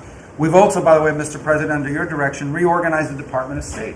We had offices within offices within offices that didn't even know they existed themselves, not to mention the rest of it. And so we've begun to reorganize that as a way to be able to empower our embassies and our ambassadors and our regional bureaus to do what many of them signed up to do. And we have a great team of ambassadors you've appointed. They're coming online every single day. Very talented people that are involved. Something else we got out of the business of, well, it wasn't widely reported, or maybe it was. We had an office in the Department of State whose job it was to censor Americans. And by the way, I'm not going to say who it is. I'll leave it up to them. There's at least one person at this table today who had a dossier in that building of social media posts to identify them as purveyors of disinformation. We have these dossiers. We are going to be turning those over to these individuals. Me or Elon? We can follow up with the media story. Well, we are going to turn over these dossiers to the individuals, and they'll decide whether they want to disclose it or not. But just think about the Department of State of the United States had set up an office to monitor the social media posts and commentary of American citizens to identify them as vectors of disinformation. When we know that the best way to combat disinformation is freedom of speech and transparency. And so that's what we're going to be in the business of doing. We're not going to have an office that does that. Beyond that, Mr. President, and this I'll move quickly because this has been a team effort, we have gone to countries all over the world and said, hey, you want good relations with the United States, you need to take back your people that are here illegally.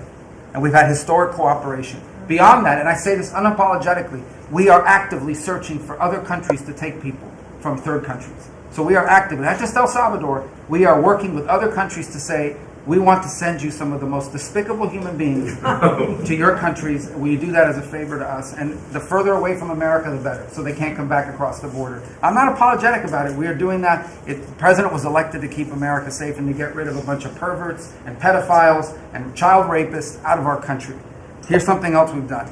We stopped giving student visas to people who are coming here to burn down our universities and take over libraries and harass people. Why are we giving student visas to people who are coming here to create disruption? And we've taken away the student visas of people that are coming here to do that. It's simple. If you're coming to America to start riots, we're not going to give you, we're going to take away your student visa. And by the way, every country in the world that I travel, 14 countries in 14 weeks, you know what they all say to me? Yes, that's what we would do too. So the only people who seem to disagree with us are a handful of federal judges and a bunch of crazy people who get paid to write and report. So anyway, we're getting rid of that. The last, but now here's some good news. We're going to have the World Cup, the FIFA World Cup, the FIFA Club Cup, and then we're going to have the Olympics. So we have to have a Consular Affairs Bureau. We have very good, talented people there, but we are going to infuse technology, again, working with our consultants, to be able to, millions of people are coming into this country for this.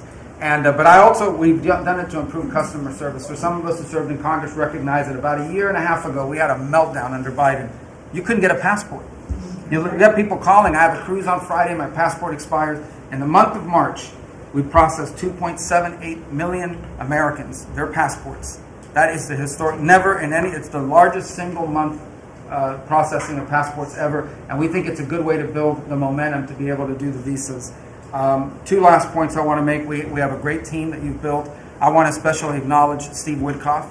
This is a person that doesn't have to be doing what he's doing. He has a very good life in Miami, my hometown as well.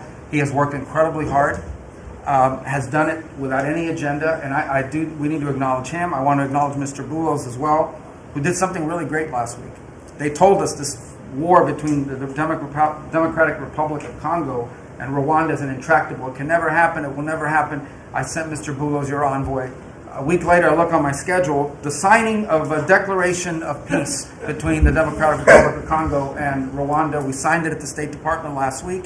We hope it will lead now to a lasting, permanent peace that we hope to invite them back to Washington to sign. So two great, and we have a lot of good people working on our teams as well, but these are two great people. Mike Waltz alluded to this earlier, and this is the last point.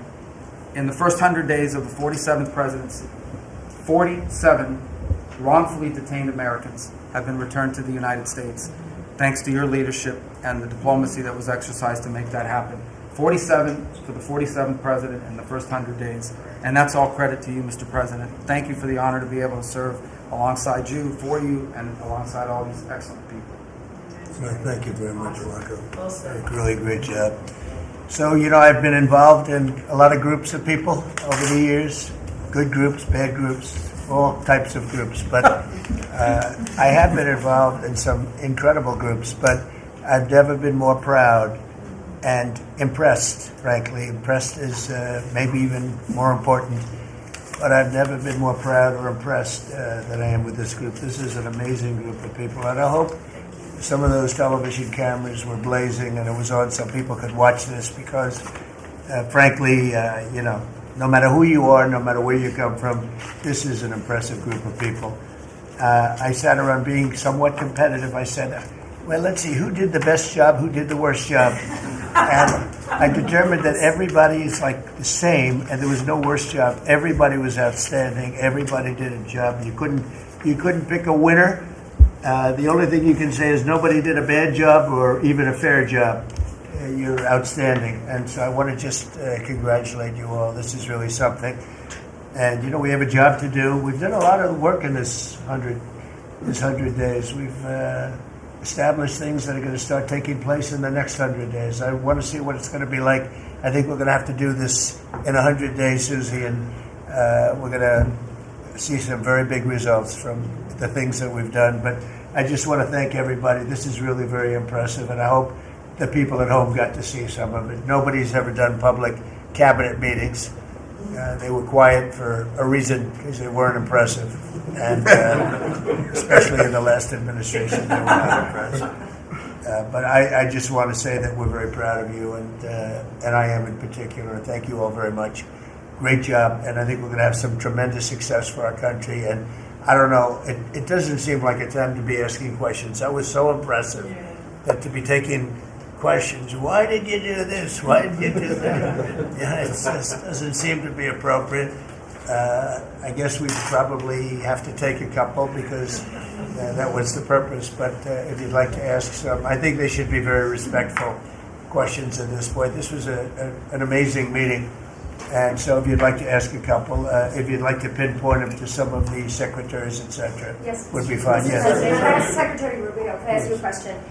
You brought up El Salvador in your remarks. Have you been in touch with El Salvador about returning Abrego Garcia? Has a formal request from this administration been made? Well, I would never tell you that. And you know who else I'll never tell? A judge. Because the conduct of our foreign policy belongs to the President of the United States and the executive branch, not some judge. So we will conduct foreign policy appropriately if we need to. But I'll never discuss it. And no one will ever make us discuss it because that's how foreign policy works. Mr. President, yesterday you told ABC News, Mr. President, you told ABC News yesterday that you could get Abrego Garcia back if you wanted to. Do you think President Bukele would turn you down if you made that request? I really don't know. I know that he's been a great friend of our country. He's gotten a lot less money than this would take from us if we were going to build these jails and do what he's doing. And they run a very professional operation. I don't know. I haven't spoken to them. I really leave that to the lawyers, and I take my advice from Pam and everybody that is very much involved. They know the laws, and we follow the laws exactly. Mr. President, the transition, sir. You frequently took credit for the stock market highs. You said it was a reflection of how well you were doing in the polls, and then after you were elected, you said the stock market highs were a reflection of how well the transition is going and the American people's confidence in your incoming administration. Now, the stock market's not doing so well, and you're saying that's the Biden stock market, yet you are the president. Can you explain that? Yeah, I'm not taking credit or discredit for the stock market. I'm just saying that we inherited a mess, both at the borders. You could look at every single one of the people here, and no matter who it is, they're doing better, and they are far superior to what took place for 4 years before us. When you look at prisoners being allowed to come into our country at will, just at will, people from mental institutions, gang members, drug dealers, when you look at that, what they've done to our country, and also having to do with finance. Look at what happened with inflation. We had the worst inflation probably in the history of our country. They say 48 years, but I would say in the history of our country, it ate away at people. And even though you saw a stock market going up somewhat, because in my case, I had the biggest stock market increase, 88% in the last term, in my last term. But I don't view the stock market as the end all. It's an indicator. But what the stock market really tells you, and when you look at the stock market in this case, is it says how bad a situation we inherited. This is a quarter that we looked at today, and we took all of us together. We came in on January 20th. So this is Biden, and you could even say the next quarter is sort of Biden because it doesn't just happen on a daily or an hourly basis. But we're turning it around. It's a big ship to turn around, and we're going to have the greatest country financially in the history of the world, I believe. I think we're going to do things and we had to do it. We reset the table. We were being ripped off by every single country with just about without exception. I'd have to really think hard for who hasn't taken advantage. And I don't even blame those countries. I blame the person that was sitting right here where I am for allowing it to happen, where our country was ripped off on trade, hundreds of billions of dollars. And now we're doing better than we've done in a long time. You know, we were losing $4 to $5 to even $6 billion a day on trade with Biden. And now we have it down to a very manageable number, and the tariffs, for the most part, haven't even kicked in yet. So that's the way. Stock markets, to me, are an indication, but the big indication is what's happening, and the people around the table know what's happening. Yes. The Ukraine minerals deal is set to be signed in 24 hours or so.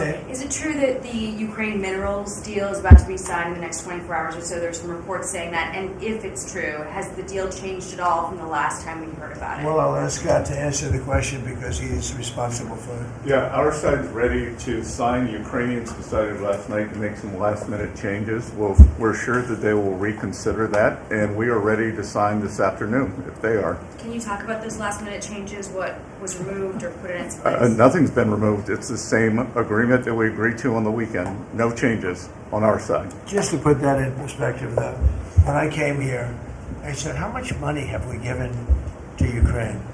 The real number is about $350 billion. It's unthinkable.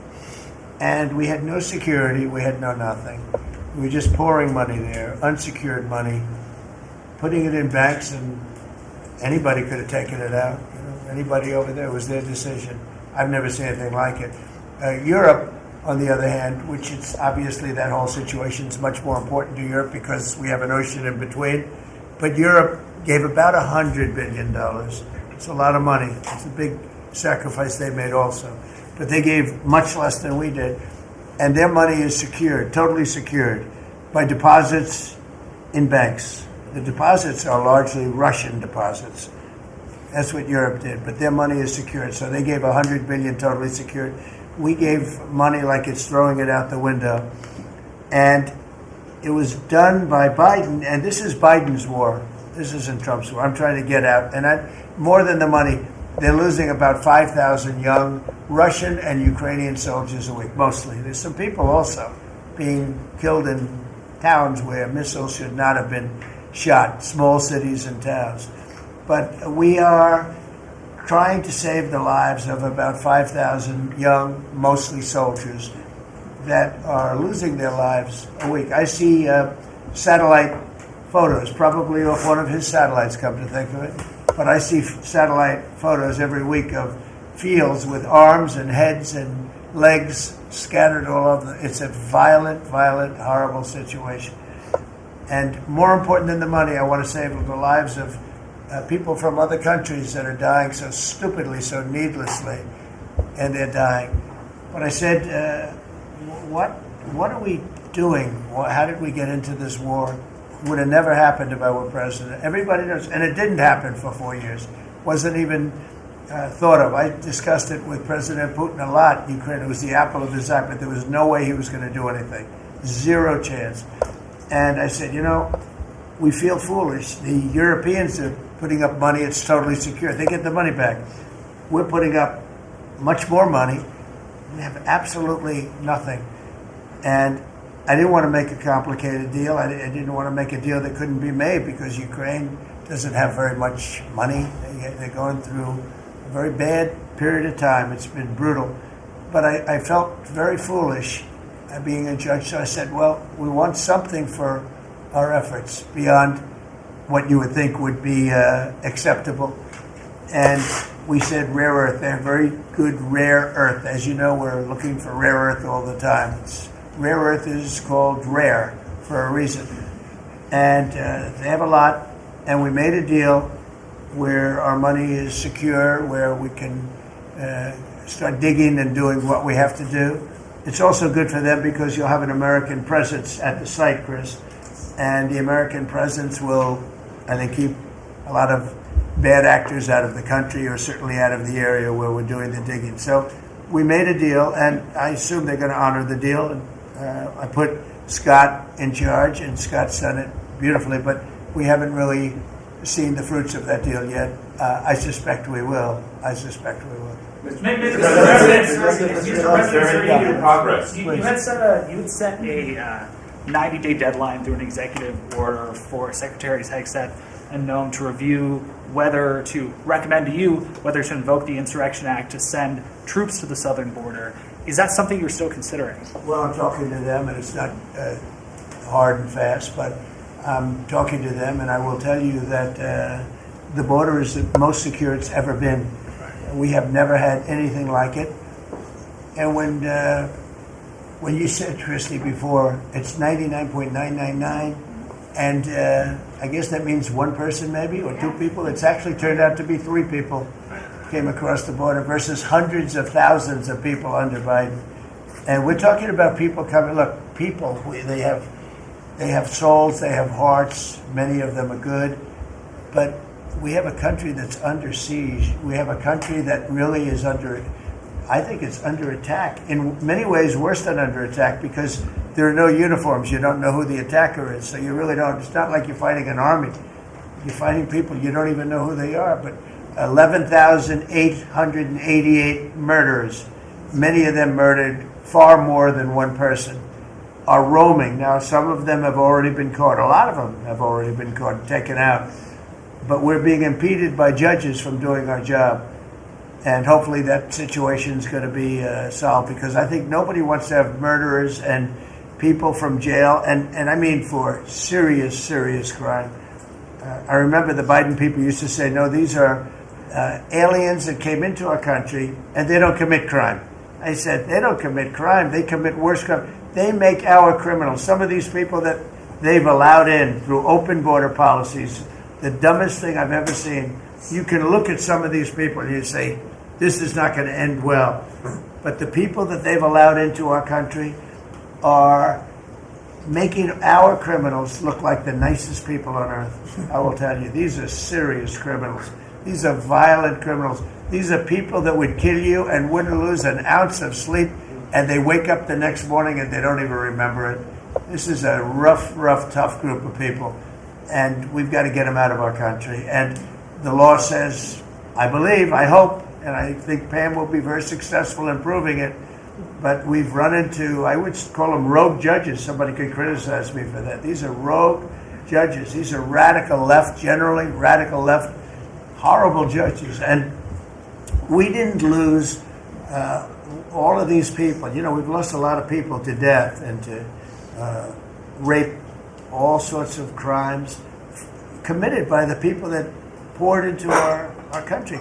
And they came in totally unimpeded. Just come on in. And you see it every night. You'd see thousands and tens of thousands of people pouring into our country. We have no idea who they are. And to this day, we're looking for people. We have no idea. We hear that we have terrorists in our country that are so bad, they couldn't stay in any other country, but we're getting them out. And the group between Pete and Christy and Tom Holman and everybody working together, people that you would least suspect are reporting them, getting it, and the public is reporting them. The public is seeing. The public is calling and they're saying, you know, I live in a house and next to me moved in a group of people and they are very violent. and would go and would find out and would say, yeah, you're right, they were really violent, and we have information on most of them. So I just think it's incredible what's taken place. But we right now have a very, very secure border. Right now we have the most secure border in the history of our country, so I don't think we have to worry about your question too much. Mr. President, as Prime Minister of Canada ran against, not only against the Conservatives, but also against you. Yesterday, yesterday he spoke about American betrayal. Are you interested in rebuilding relations with Canada, and if so, how? No, well, I think we're going to have a great relationship. He called me up yesterday. He said, "Let's make a deal." You know, he was running for office. They both hated Trump, and it was the one that hated Trump, I think, the least that won. I actually think the conservative hated me much more than the so-called liberal. He's a pretty liberal guy. But no, I spoke to him yesterday. Couldn't have been nicer, and I congratulated him. You know, it was a very mixed signal because it's almost even, which makes it very complicated for the country. It's a pretty tight race, but he's a very nice gentleman, and he's going to come to the White House very shortly, within the next week or less. Mr. President, when will you speak to President Xi of China? That'll happen. I mean, look, right now, and I told you before, they're having tremendous difficulty because their factories are not doing business. They made $1 trillion with Biden, $1 trillion, even $1.1 trillion with Biden selling us stuff. Much of it we don't need. You know, somebody said, "Oh, the shelves are going to be open." Well, maybe the children will have $2 instead of $30. You know, and maybe the $2 will cost a couple of bucks more than they would normally. But we're not talking about something that we have to go out of our way. They have ships that are loaded up with stuff, much of which, not all of it, but much of which we don't need. And we have to make a fair deal. We've been ripped off by every country in the world, but China, I would say, is the leading one, the leading candidate for the chief ripper offer. There has never been a country that's been ripped off more than the United States of America under some of the dumbest leadership, and it usually starts with the president. And you can go back, and I'm not just talking about Biden. It's been the worst. I mean, the trade deficits and everything else, he's been the worst. But he had no idea what he was doing. And I think somebody ought to look at the auto pen to find out who was really running this country, because it wasn't Biden. Because nobody could agree to what he agreed to. I mean, he put our country at risk, at tremendous risk. And fiscal risk, financial risk. So I think we have it very much. I really believe that the next 100 days is going to be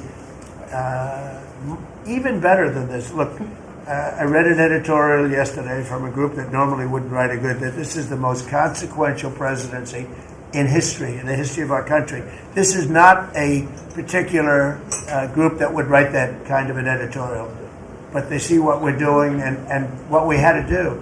And I believe if this group, not just me, if this group wasn't here, I think our country was going to be in, if it was lucky, just serious trouble, but a lot worse than that. I think our country could have been a total disaster. Bad things were happening with our country, and we've stemmed the tide, we've turned it around, but we're going to really turn it around over the next 3 years, 3.5 years, we're going to turn it around, and then hopefully it'll be in such great shape. That's my goal, to put it in such great condition that it can't be destroyed. Do you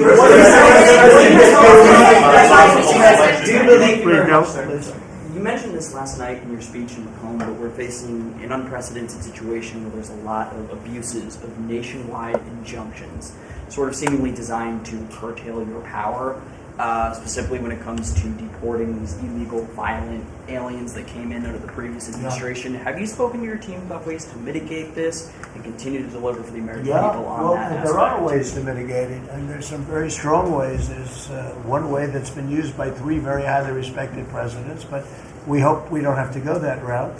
But there is one way that has been used very successfully by 3 presidents, all highly respected. And hopefully we don't have to go that way. But there are ways of mitigating that. I want to thank you all very much. I thought this was an incredible cabinet meeting. I think there's probably has never been a cabinet meeting like this, and you've never seen it on tape, that I can tell you. And I want to just congratulate everybody at the table, but we have a lot of work to do, but we're off to a great start. Thank you very much, Do everybody. you enjoy, Mr. President, leading the White House back second time? How's your life here? I'm working hard. I like my life. I'm working hard, but I like it because we're doing a lot of good for a lot of people. Thank you very much. Thank you. Thank you, everybody. Thank you. Thank you, sir.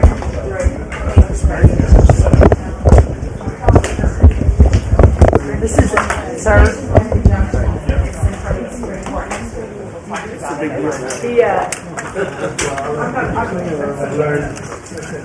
The